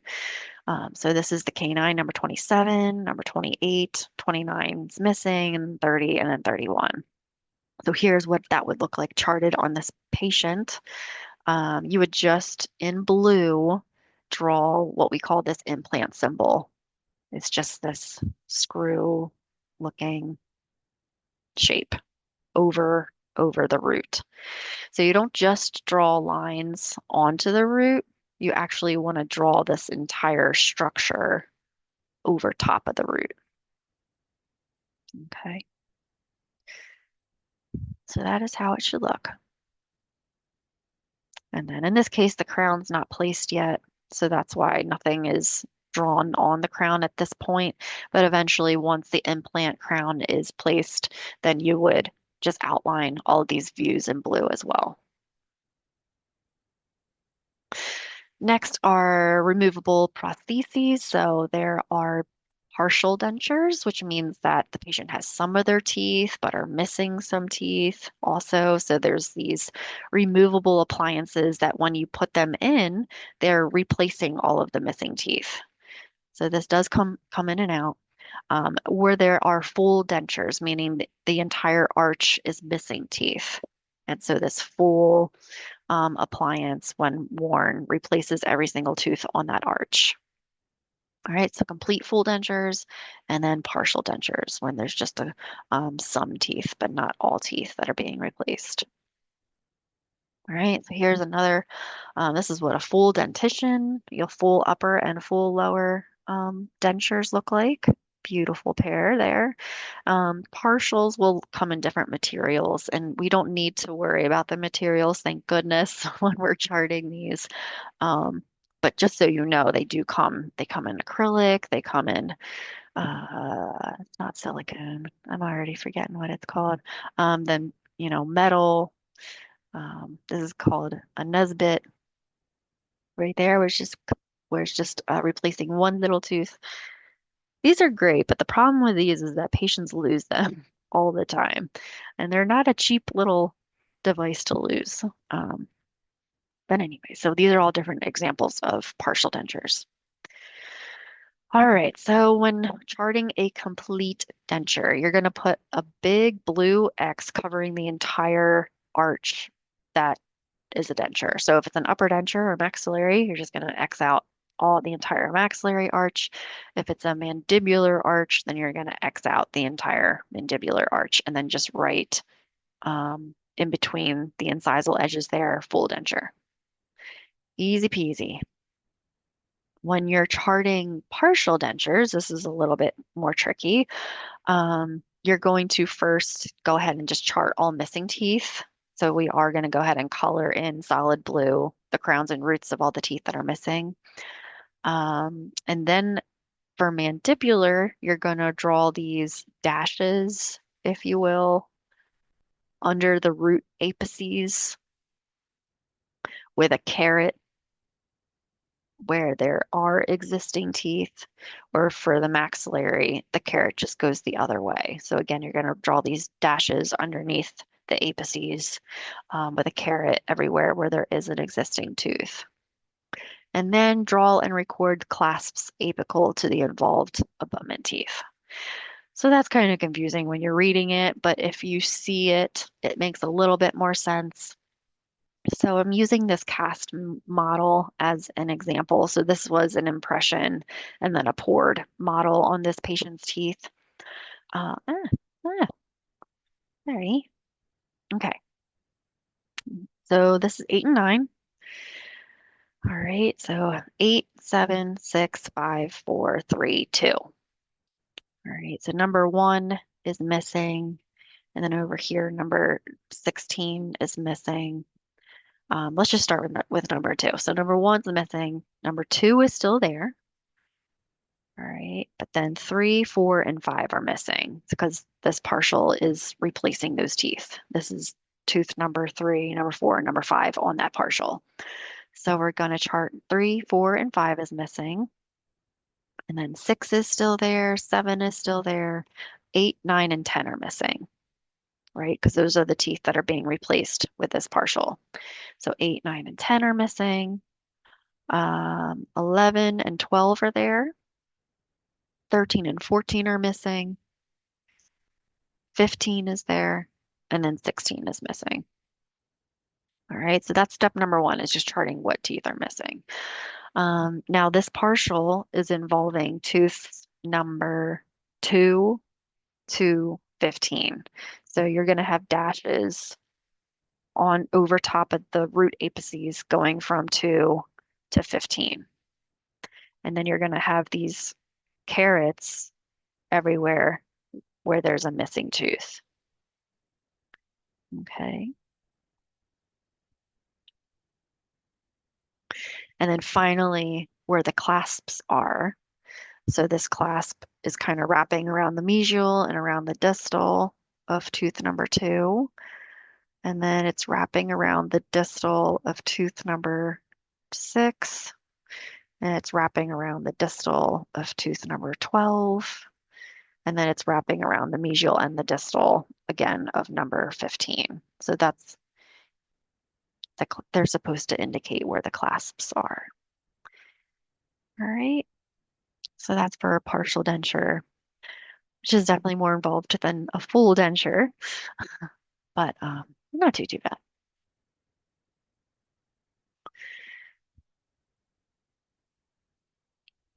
All right, let's talk about root canal therapy. The abbreviation for root canal therapy is RCT.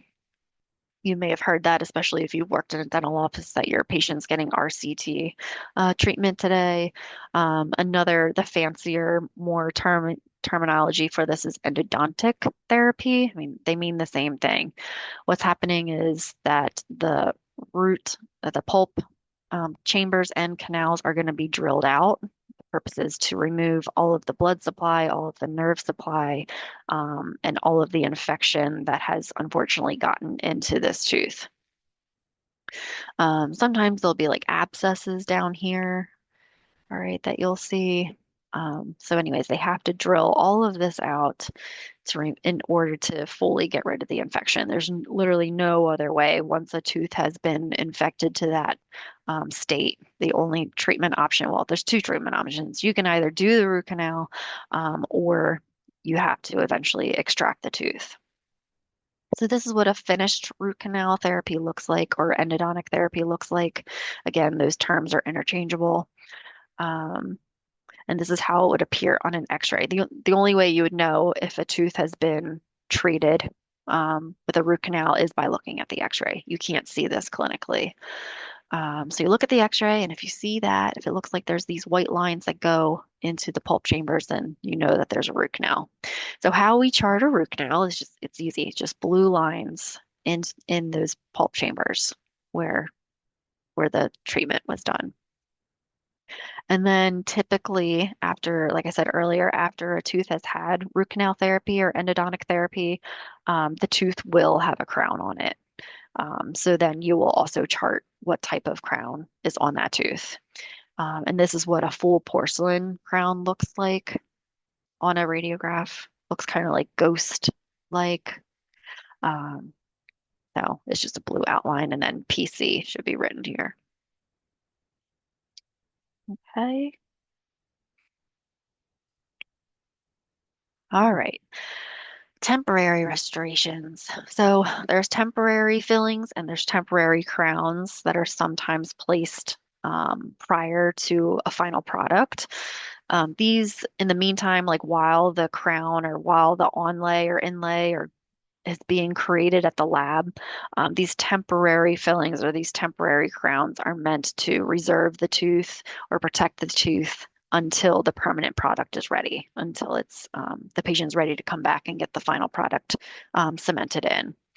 So we document temporary preps, restorations, and crowns in black. All right. It's just a black outline. All right. And then we also, unless it's a crown, we rate the surfaces that are it's involving as well. Like this would be an MOD, temporary filling. This is the temporary crown. You wouldn't write any abbreviation for this. You would just outline all surfaces in black. And then this is temporary prep. I guess I guess you would just put this on the MO, assuming this is the mesial, as best you can. This is the prepped tooth. That's why it looks so weird. Like it's just shaven down so much because it's waiting for a crown to get placed on it. So this is just temporary prep that the dentist will remove before placing the crown there. But if a patient comes in your chair and that's what is there, then that's what you're going to have to chart. Same with this and same with this. Okay. All right. And then finally, we're looking at restoration quality. So part of our job is to evaluate the quality of the existing restorations that are there. So one thing that can happen it can happen with composites too, but especially with amalgam is what's called an overhang. So over the mesial margin or over the distal margin, there might be all this excess material that's there that really shouldn't be there. Um, so if we see that, which again, you can really only identify it on an X-ray, we would chart it with a filled in blue triangle. So it'll be like a regular looking upright triangle for on the max if it's a tooth on the maxillary arch, or an upside down triangle if it's a tooth on the mandibular arch. And then in practice, an overhang should be addressed. It should be removed and fixed by the dentist because overhangs cause a lot of problems interproximally. They trap a lot of food, they make it impossible to floss, and they eventually cause bone loss in that area. So it is important to not ignore overhangs if they are spotted on an X-ray. They really should be addressed and treated by a dentist. Defective margins of a restoration means that the margins are not intact, that there's openings between the margins and the enamel where food and bacteria can seep in and get underneath of the filling. So that's not good. So if we see that, then we're going to outline that existing restoration in red. Defective restorations are fillings that have broken. They're not sound, they're not full anymore. There's a crack in them somewhere, or there might be a literal piece of it missing. Those get outlined in red as well. And then recurrent decay means that bacteria has unfortunately gotten underneath of the filling and has reoccurred. There's a new cavity that's happening underneath of the existing restoration. So if that happens, or if you see that, then you color in as accurately as possible the new decay or the new caries that has happened in red underneath of the filling. Okay, so here's an example of what an overhang looks like. So this is a radiograph of tooth number 3. This is a silver amalgam restoration there, and the mesial margin of this should be flush with the natural anatomy of the tooth. But see how, so this is the root there. So the restoration really should be like that. It should end like that. But there's this whole extra big chunk of metal that has flowed down there and has, kind of creates like this extra like hook in there, if you will. And all the bacteria seeps under here and it gets stuck here. It makes it really, really hard to floss here. And over time, this bone level would start dissolving from all that bacteria being there all the time. So that's an example of what an overhang would look like on a radiograph. All right. Number 18, we're pretending this is tooth number 18, has an occlusal composite restoration. And it's kind of hard to see from out here, but if you had loops on, or sometimes you can just feel it as well, you would see that these margins are not sound. They're not adhering to the enamel completely. Um, okay, that we call them open margins, where, bacteria in food is able to seep underneath of them, which is not ideal. You want it to be completely sealed off so that nothing can get under it. All right, so these are defective margins. So this, you would draw the restoration on the charting, and then you would outline that restoration in red to indicate that it's defective. And then finally, here's an example of a broken restoration or chipped off restoration. So all of this big portion of amalgam has unfortunately chipped off. So you would draw this as it looks, and then you would outline it in red to indicate that it's broken or defective. All of these scenarios, since it's kind of a broad statement, just drawing a restoration and then encircling it in red, you don't exactly know what that means exactly. Like, is that a defective margin? Is it a broken restoration? Um, so you would specify a little bit more details in the comments section on the CR chart down at the bottom. You just note open margins on number 18 occlusal or the MOL portion of the amalgam on tooth number 14 broke off. Okay. All right. So let's chart this last little portion together and then we can take a break. Um, so we're looking at implants, endodontic therapy or endotherapy or root canal therapy, temporary restorations, defective restorations. These are all the things we just went over. And then on your assignment, these are the four teeth that include any of these. So I just pulled them out and we're just going to chart them. All right, so let me get out of here. Uh, oop.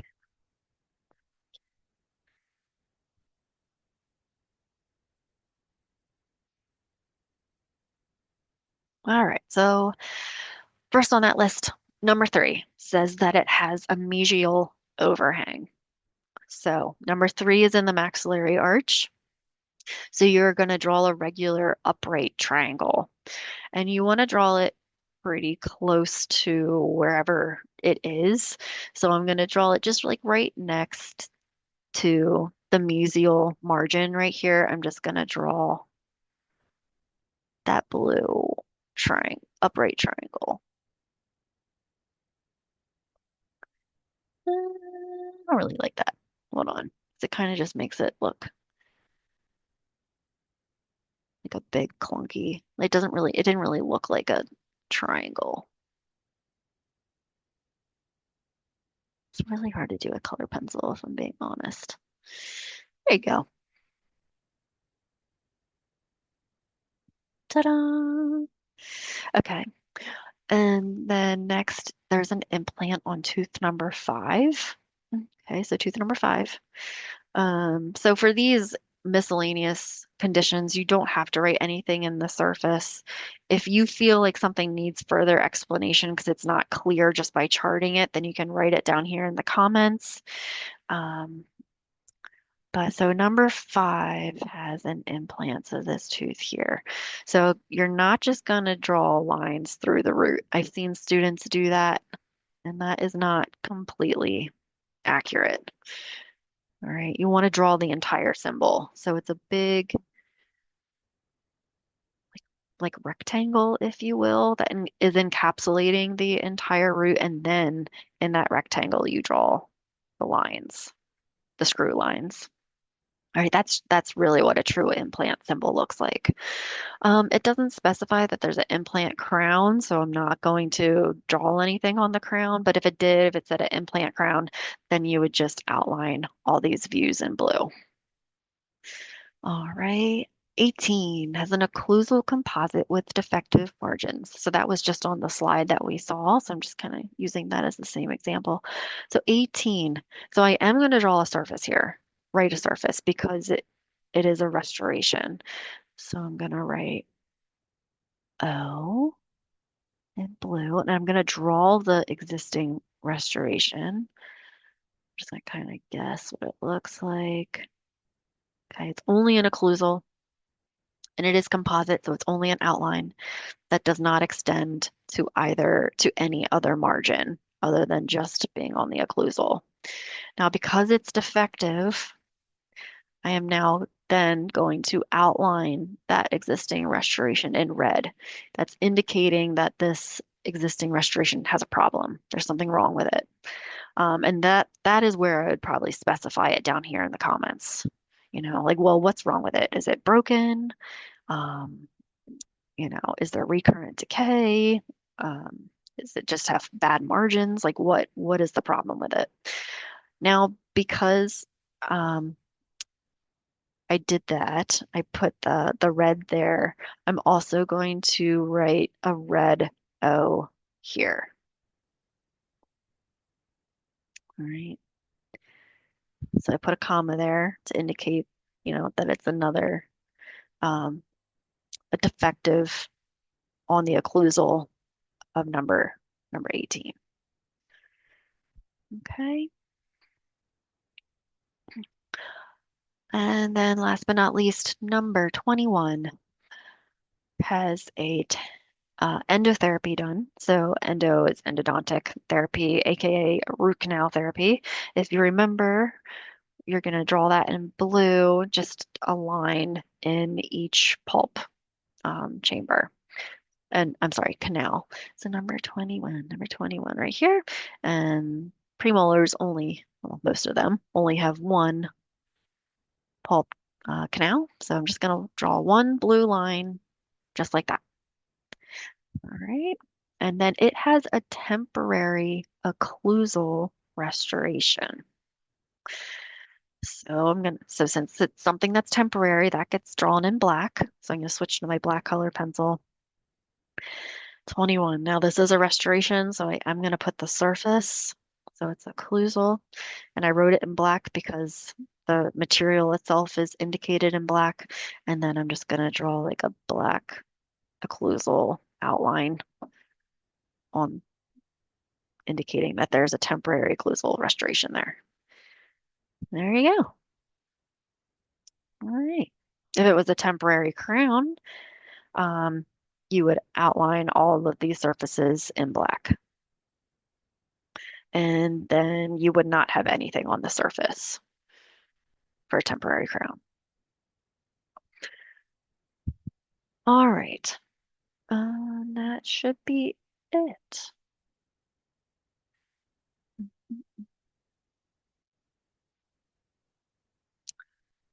there. Okay. Exit. Yes. All right. If you need a break, go ahead and pause and take a break. This is not a bad spot. If you want to keep going, I'm gonna keep going. All right. Other miscellaneous treatment. So there's bonding, which is basically resin or composite, like a restoration, a filling that's tooth colored. Um, just like how we talked about earlier, for cosmetic reasons, fixing this chip there. The better term for it instead of a restoration is bonding because there was no prior infection there. Um, there was nothing that necessarily needed to be restored for health reasons. It was just more for cosmetic reasons. So we call that bonding. So this is really technically considered bonding, um, covering up these stains here. See the before and after. That's considered bonding. Veneers is when the entire surface of a tooth is covered. It's kind of like an incomplete crown because the tooth does have to be prepped a little bit, just like a crown does, like drilled down a little bit. But the entire tooth is not encapsulated. It's usually just the facial portion, and then part of the lingual is capped. But it's not nearly as ground down as crowns are, and it doesn't fully encapsulate the tooth like crowns do. These are most commonly done on anterior teeth, and they are placed for cosmetic reasons, because some people just think that they look better. All right. So these are charted the same way as resin is. Um, so, or composites. So for this, for example, number 8, I would say MIFL, and then I would just do a blue outline there. Um, for bonding and veneers, it depends on how it looks, but I would probably also just do a blue outline on all the facial, and then wherever it ends on the lingual, I would just encircle that as well, and then write in the comment section which teeth have veneers on them, um, or which teeth have bonding on them.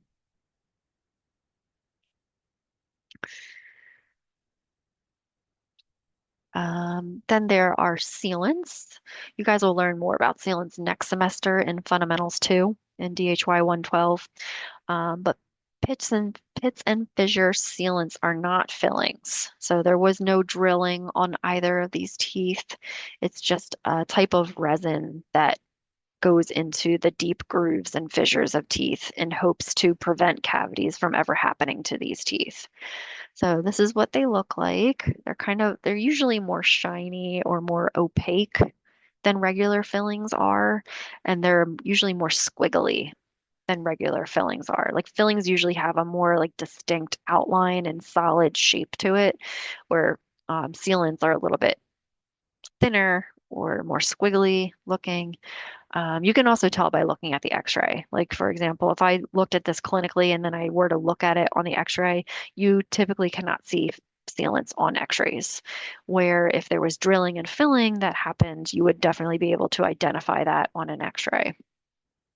So anyways, if you ever find a sealant on your patient, you simply just draw a blue S on the occlusal surface of that tooth. And that's it. Super simple. So sealants in this case are indicated on tooth numbers 2 and 3. And then we're getting into ortho. So there's lots of different apparatuses, if you will, that you will see with ortho patients. We don't chart any of this other, maybe sometimes if it's like a simple lingual bar. Lingual bar is when it's kind of like this, but it's usually just on the lower anteriors or the maxillary um, anteriors on the lingual side. Um, so sometimes we'll draw that if it's something simple, but most of the time, just write it in the comment section. Like there's a splint, for example, this is a splint from number 22 to 27 on the lingual of 22 to 27, or the patient's in full ortho, or the patient's going through and has Invisalign abutments all over them. And if all of this just sounds like gibberish to you, don't worry about it right now. Like you will learn more about ortho later on. And then, of course, the more patients you see in clinic that have ortho, that's really when you learn more about it as well. But so if you don't know what a splint is or a lingual bar is or brackets or buttons or any of that, don't even worry about that at this point. Okay. Basically, most of these things were you just put in the comment section. If you're not sure, just ask your instructor. I don't think there's any ortho things on your homework, so you don't have to worry about it this semester. Drifting. So drifting happens usually when there's a tooth missing. Maybe you guys have learned this already in dental anatomy, but when a tooth is missing, all the other teeth want to fill that open spot. So teeth will drift backwards, teeth will drift forwards, top teeth will come down, just like what you're seeing happening in this picture here, to try and fill that empty space. So this tooth is drifting mesially, this tooth is drifting distally, and then this tooth is becoming what we call supra-erupted. It's falling down. It's erupting more than it should be. So if that is the case, if there's a drifting tooth, you will just indicate that it is doing so with a blue arrow. You're going to draw it underneath the root apice and pointing in whichever way that it's drifting. Open contacts, aka diastemas. So an example here, tooth number 10, see how it's not coming in contact with 9 and it's not coming in contact with 11. So this is a diastema and this is a diastema. They're open contacts. So we do chart these on CR charts by simply just drawing two blue um, parallel lines in between the facial aspect, which is it just indicates that is a diastema there. Supernumerary teeth. So this does happen to some people. They grow literally they grow extra teeth. So if you look at this patient, this is 19, 20, 21, and then they have an extra number 21, let's say. And then the same thing happened on the other side. They have this is 27, 28, 29, and then they were given an extra 29. So these two teeth are considered supernumerary teeth. And we do chart these as well, and you do so by drawing the tooth to as best as you can to replicate what you're seeing in the mouth in blue. So try to draw it in the approximate location. Um, and shape and size uh, that you would see it in the mouth in blue. And if it's unerupted, which you would only know that by looking at a dental x-ray, you would circle in red if it was unerupted. So you would draw the tooth and then you would circle it in red. Okay, so supernumerary teeth. I just thought this picture was funny. It's kind of scary. You'll never see that in real life. This is not a real picture. But you definitely will see a lot of supernumerary teeth in during your time in private practice. It is not that terribly uncommon. Okay, so let's chart these that we just learned about. So sealants, diastemas, supernumerary teeth, and drifting. There are some examples of those on your work assignment, and these are those tooth numbers pulled out. So I'm going to get back to my CR chart so we can chart those together.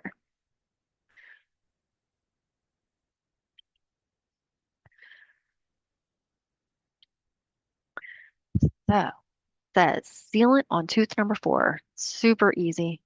On the occlusal surface, you just draw a blue S. Uh, Yay. Diastemas.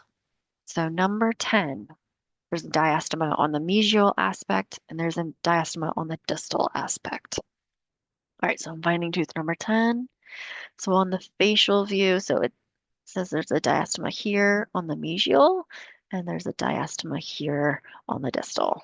So you just draw those two blue parallel lines in between the proximal space, indicating that it's an open contact, aka a diastema. Very simple. 28 is supernumerary. It's located lingually in between number 28 and 29. Okay, so there's an extra tooth basically on the lingual aspect in between 28 and 29. All right, so here's 28 and 29. So you would have to look clinically, you would just have to see what this tooth looks like, how big it is, where it's located. Um, but it says it's in between 28 and 29 on the lingual surface. So you're just going to draw an extra tooth there. Okay. Doesn't have to be anything crazy. Um, and then I would write that in the comment section, supernumerary tooth in between, lingually in between tooth number 28 and 29. All right, and then finally mesial drifting on of tooth number 31. All right, so here's tooth 31. Mesial is going that way. So below the root apice in blue, I'm just going to draw an arrow pointing mesially, indicating that this tooth number 31 is drifting mesially. Also very simple, right? Good.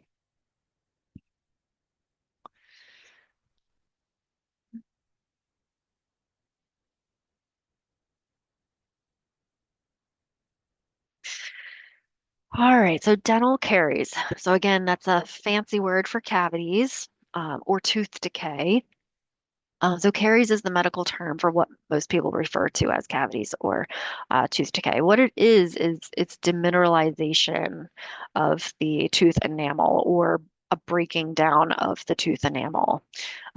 I just explain it to patients that the tooth enamel is infected or that it has like this sickness or infection within it and it's growing bigger over time. So it starts out like this, starts out just within the enamel, and then the longer you let it go, the bigger and bigger this infection gets. And eventually it spreads to the dentin, which is this next layer right here. And then if it gets through the dentin into the pulp chamber, that's when you're in trouble. That's when patients need to get, they're thrown the option of you can either get a root canal to save this tooth, or you're going to have to get this tooth extracted because once the pulp chamber and canals get infected, your blood supply is getting infected, the nerves are getting infected, and it's killing the tooth essentially. This tooth is slowly dying at this point, and what happens is that infection travels down the pulp canal and it causes this huge infection or abscess within the bone. So sometimes this is painful, like symptomatic for patients, but then for others, they have no idea that it's happening. There's no really rhyme or reason why some patients are affected and others aren't. Um, but the only way to get rid of this type of infection, once it's gotten this far into the pulp chamber, is to again do a root canal or an extraction. All right. So anyways, those are the stages of a caries. Ideally, you want to treat it when it's all the way back here in this early stage, when the infection's only within the enamel. You want to treat it and drill it and fill it then, ideally. So how do we detect caries? There's three different ways. There's visual examination, just with direct or indirect vision inside your patient's mouth. Sometimes you can tell just by looking at the enamel if it's a caries or not. Tactile examination with your shepherd's hook or the Explorer number 23. Sometimes you can feel the difference between sound enamel and infected enamel will feel kind of like you're stepping into putty, like silly putty or gum. It'll feel a little bit sticky. And then, of course, radiographic examinations, probably the best way to tell. You can easily detect usually caries just by looking at x-rays, especially if they're interproximal cavities, like meaning on the mesial or the distal. So as clinicians, we do all three of these, right? We take our mirror, we look at all the tooth one by one to see if we see anything clinically. We feel every tooth one by one to see feeling the pits and the grooves to make sure they all feel nice and hard. And then we're looking at the patient's x-rays to see if anything is standing out to us on the x-rays as well. So those are doing all three of these together is how we find caries or cavities. Um, so when you're looking for cavities, it's really important to dry the teeth to get rid of all like the saliva bubbles, to get any other debris out of the way. When the tooth is dry, you may see changes in color or translucency a little bit better. If you see a chalky white on the enamel, that usually is an indication of early decalcification. And then discoloration like brown or black on the occlusal pits and fissures is also a good indication that it's possible caries. Okay, but note, I mean, discoloration does not always mean dental caries. Um, that's kind of where tactile uh, sensation also comes in. Like if you see this black um, stain on the occlusal of number two, but then you feel it with an Explorer and it doesn't really, it feels hard, it feels sound, then it might not be a caries, a cavity. So visually, here's kind of an obvious one on the mesial of number nine. Right here, you see that like shadow there, how it just changes color. It's kind of like this dark gray or brownish color. And sure enough, I mean, luckily this patient has a I mean, not luckily, but fortunately for us, this patient has a diastema in between 8 and 9. So you can kind of see that mesial surface a little bit more easily since there is no contact point here.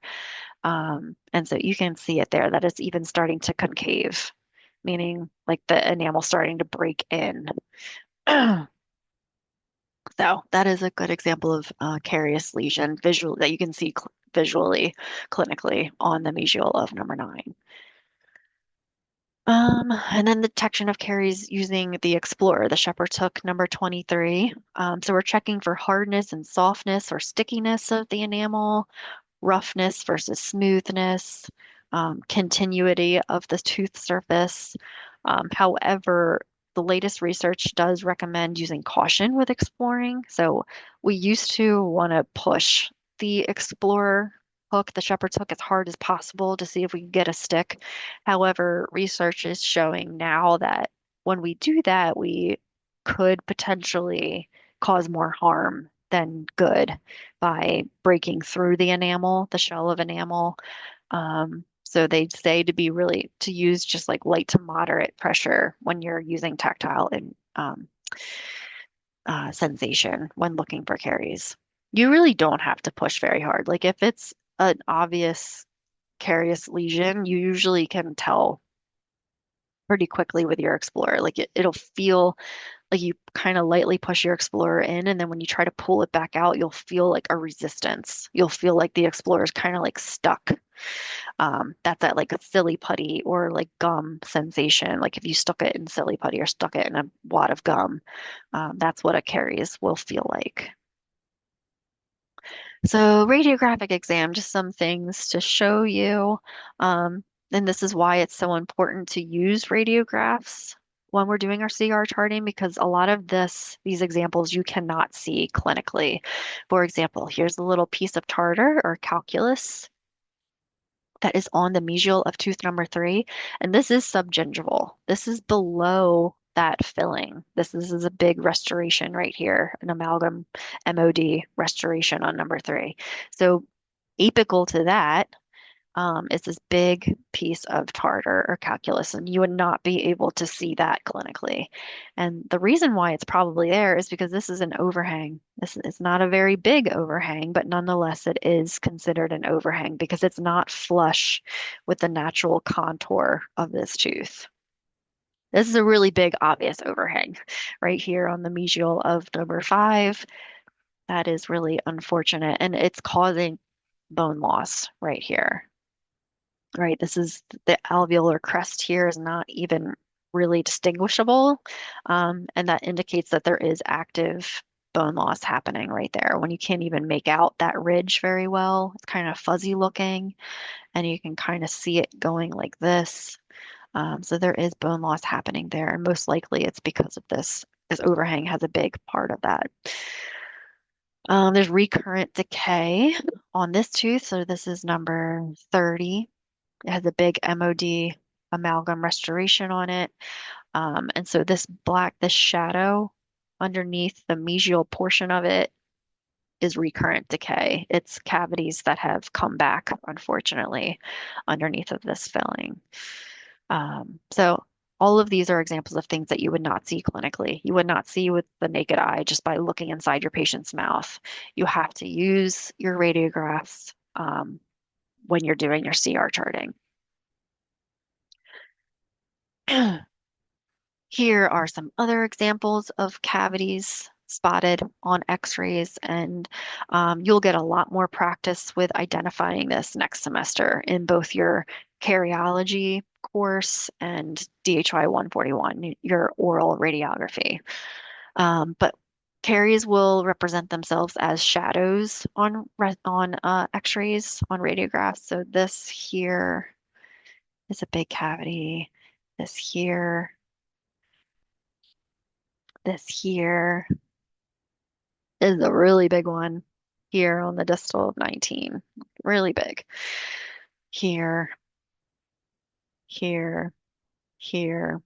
So it's okay if this is really hard for you to see right now. It's because your eyes are not used to looking at radiographs. It takes a lot of time and a lot of practice for your eyes to get used to looking at them. You have to train them to know where to look and what to look for. So if it doesn't stand out to you right now, hopefully this one does, and hopefully this one does, and maybe this one too. Um, but regardless, so eventually, once you do get better at looking at these, if you were to see this on your patient, you would absolutely chart this on your CR chart as a caries, as a cavity. All right, so if we're going to chart number 9, the mesial facial that we saw earlier, this is what it would look like. So all dental caries, aka cavities, are charted in solid red as they appear in the mouth. And just like restorations, we do include the surfaces that are involved as well in red. So if number 9 has an MF caries there, this is what it would look like drawn. So on the facial aspect up to the mesial margin, solid red. And then in red, you would write the surfaces MF. Here's another example. This is, we're saying, is tooth number 4, and this is tooth number 5. So 4 has an MO, right? Because this is the mesial ridge right here. And these concavities, these holes, if you will, is a cavity. And there's like a shadow right there too. So it's probably has spread. It starts here. It starts on the surface typically, and then it spreads deeper and deeper and deeper. Um, But anyways, there's an MO caries or cavity on 4, and there's a really big DO or distal occlusal cavity on tooth number 5, right? Because this is the distal ridge right here that's clearly involved, and then the occlusal's involved. Um, the buccal's not, the lingual's not, and the mesial is not. So it's just a DO. So this is what it would look like drawn. So again, caries are drawn in solid red, the solid red MO on tooth number 4 and solid red DO on tooth number 5 with the surfaces written in red. Okay, easy peasy. Other defects, so here is a fractured tooth. Ouch, that looks like it would hurt big time. Number 5 completely just split in half from mesial to distal.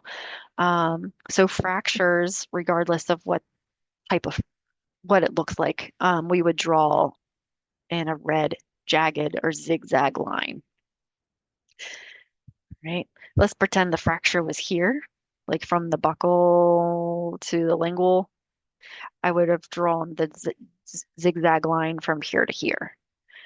So in whatever direction or area where the actual fracture is involved is how you would draw it on the CR chart. Then you don't need to write anything in the surface for this, and you don't even need to write anything in the comments for this either. Just charting it like this is sufficient. And then we're talking about periapical disease or abscesses. So earlier when I was talking about the stages of caries, of cavities, right? How they start in the enamel and then they spread to the dentin and then they spread to the pulp chamber and then eventually they travel down the pulp chamber into the pulp canal and then into the bone. So when the infection reaches the bone, it causes this big abscess to appear typically, or another term for this is a fistula. Okay, so it's an indication of a big infection that's going on. Um, and so if we see this clinically, you would verify it on the radiograph because it would be very obvious on the radiograph as well. And then this is how we chart it. Any periapical abscess or periapical disease, you just circle the very apex of the root that's involved in red, just a red outline there. All right, so we're saying this is tooth number 5, which it is.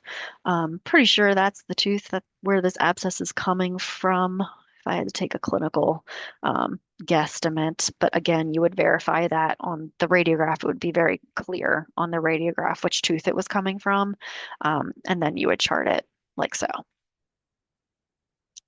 All right, so here are some other examples. This is not part of your assignment. This is just another random chart with some caries examples, just so you can kind of look at if you would like to see. All right.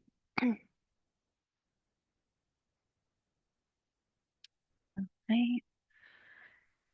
All right, so let's go ahead and chart our caries. So these are the tooth numbers that are pulled off of our assignment, off of that chart one, that have caries on them. So let's get our CR chart back out.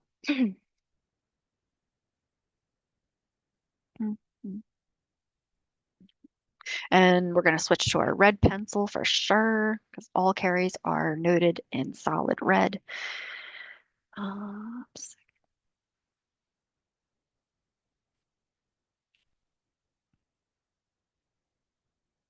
There we go. Okay. So first on that list is number six.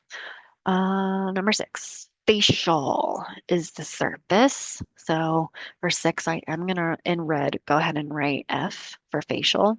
But then it gives you specifically, it says cervically. So that means that it is along, on the facial, along the cervical one third. So along the CEJ. So I'm just going to kind of, let's do that like so. All right, good. Number 10 is next. It says lingual pit. All right, so tooth number 10, I am going to go ahead and write L for the surface. And then the lingual pit, so when you look at the anatomy of most people's laterals, there is like a little pit right here. Some are bigger than others. Um, that's right there. So I'm just going to draw a little red circle right in that pit there to indicate that there's decay there. Number 12, DO. All right. Okay.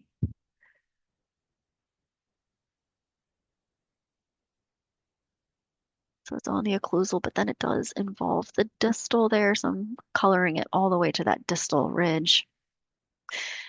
And I'm going to make more room here. Oops, because I have to write both of those surfaces.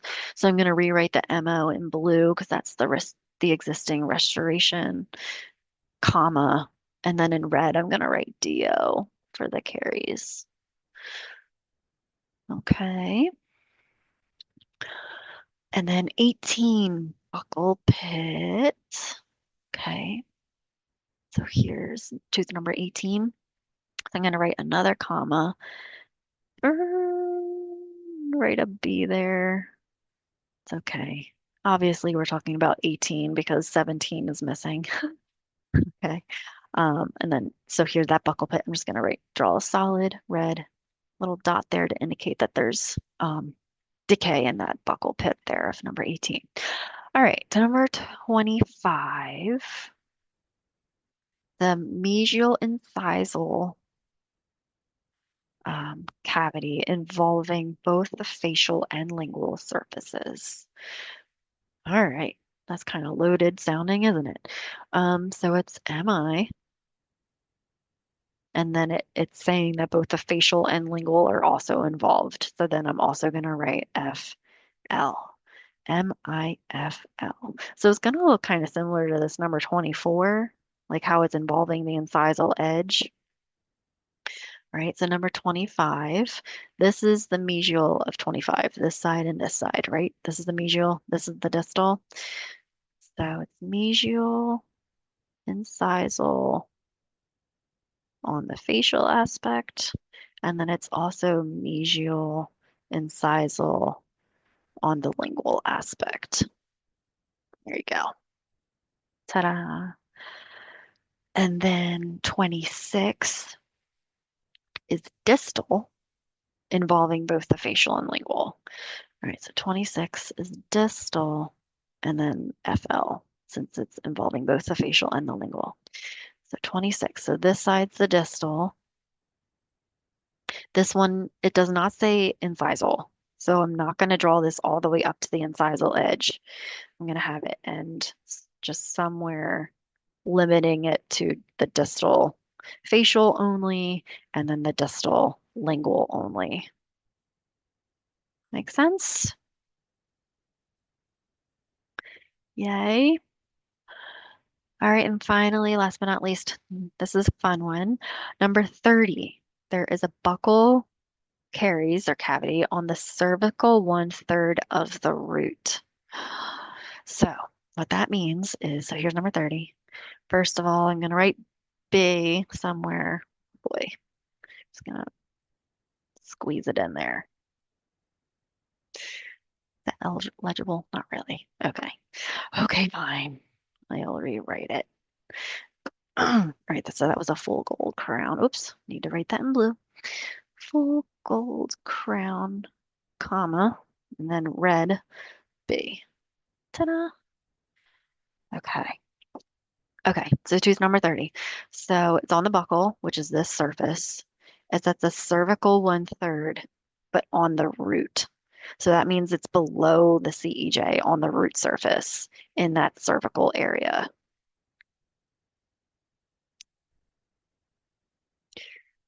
Want it to extend to the medial or the distal because it's saying it's only on the buckle. There you go. Okay, perfect. We're getting there, guys. I know it's a lot. But this does it just takes practice. It really just does. All right, so your chart should look something like this at this point, but we're not done. That was the bulk of the work. That was the heavy work that we just did. All right. Now we have to go back and add in the Black's classification for both carries and existing restorations. So there's class one, there's class two, class three, four, five, and six. So hopefully these should be available for you on D2L in both, hopefully DHY 111 and fundamentals, but I know it's also on D2L or Brightspace for DHY 101 for clinic. Um, so basically, class one fillings or cavities only involve pits and fissures on any tooth if it's one surface. Okay. Class twos can only be on posterior teeth. It's whenever a proximal surface of a posterior tooth is involved, then it's a class two. Class threes and fours can only be on anterior teeth. It's a three when only a interproximal surface is involved, but if it extends to the incisal edge as well, then it gets bumped up to a four. Class fives are all of your cervical restorations or cavities, anything that's on that cervical one-third. And then class sixes are very rare. It's when only the incisal edge is involved or only the very tip of a cusp is involved. Not going to come across these very often. You will come across class fives pretty often, anything that's cervical. These all the time and these all the time. I think the one, class one, is what gets most people, confuses most people, even, but I think you overthink it. So if it's just one surface, if it's a facial or lingual, it's a class one. If it's a pit or a fissure, it's a class one. So this is supposed to be the pit of the buccal pit, so it's also just a class one. All right. Class twos, it's only posterior teeth, only applies to posterior teeth, I should say. And it's when a proximal surface is involved. Three and four is only for anterior teeth. Three is when a proximal surface is involved. Four is when a proximal and incisal edge is involved. All right, and then the five again is just cervical. And six is the rare occasion when it's only incisal or the only very like tip of a cusp. All right, so here's the descriptions here if you just need to read it, if you learn better by reading it. So you're going to use this guide whenever you're filling out the Black's class, because if you look back at your chart, underneath of surface, this where you list all the surfaces, it says Black's classification of restorations and then Black's classification of caries. So every tooth that you have a filling on and every tooth that you have a cavity on, you have to give it a Black's classification. All right. Very good. So if we want to go back. Oh, I cut it off, but that's what it says there. So restoration, Black's class, and caries Black's class. All restorations, Black's classes are written in blue, unless it's a temporary, then you'll write it that one in black. And then all cavity or caries Black's classifications will be written in red. So I would encourage you to try and just do this by yourself, like pause this video, like pause it right here and try to fill out your Black's classes on your own. Just test what you think you know. And then the answers are on on the slide after this one. This is just another chart in case these visuals work better for you. Personally, I like the first one. I feel like this is just the most straightforward one, but this one's available as well. All right, so again, this is your last chance. Pause now if you want to try and do it without looking at the answers. All right, and then here is what the absolute complete chart one should look like. Ta-da-da. And note that the classifications are written in Times New Roman.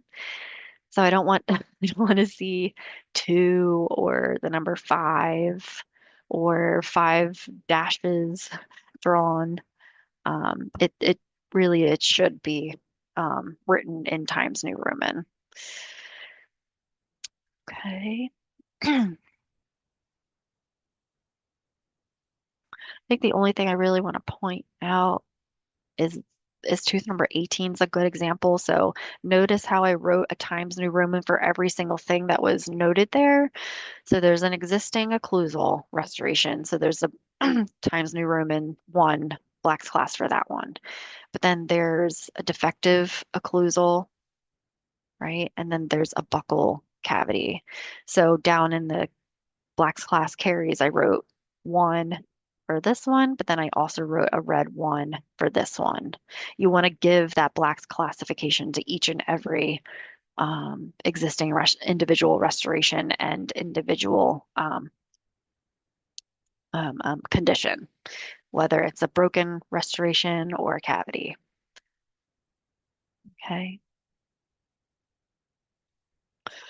All right. If you have any questions, please either email myself or whoever's teaching the DHY 111 course.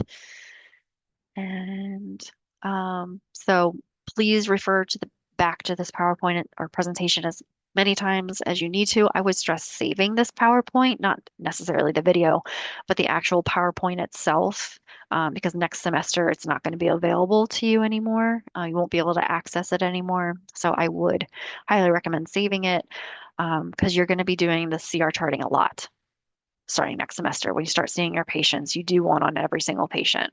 Refer to the key that's on the reverse side of your CR chart, so on the back, or you can always refer to the dental hygiene clinic, the manual, your manuals as well, as always. So, a quick note regarding the actual homework assignment for fundamentals, that this homework assignment is part of your final grade in the course. And therefore, you guys are not permitted to work together on this assignment. You are to finish this independently.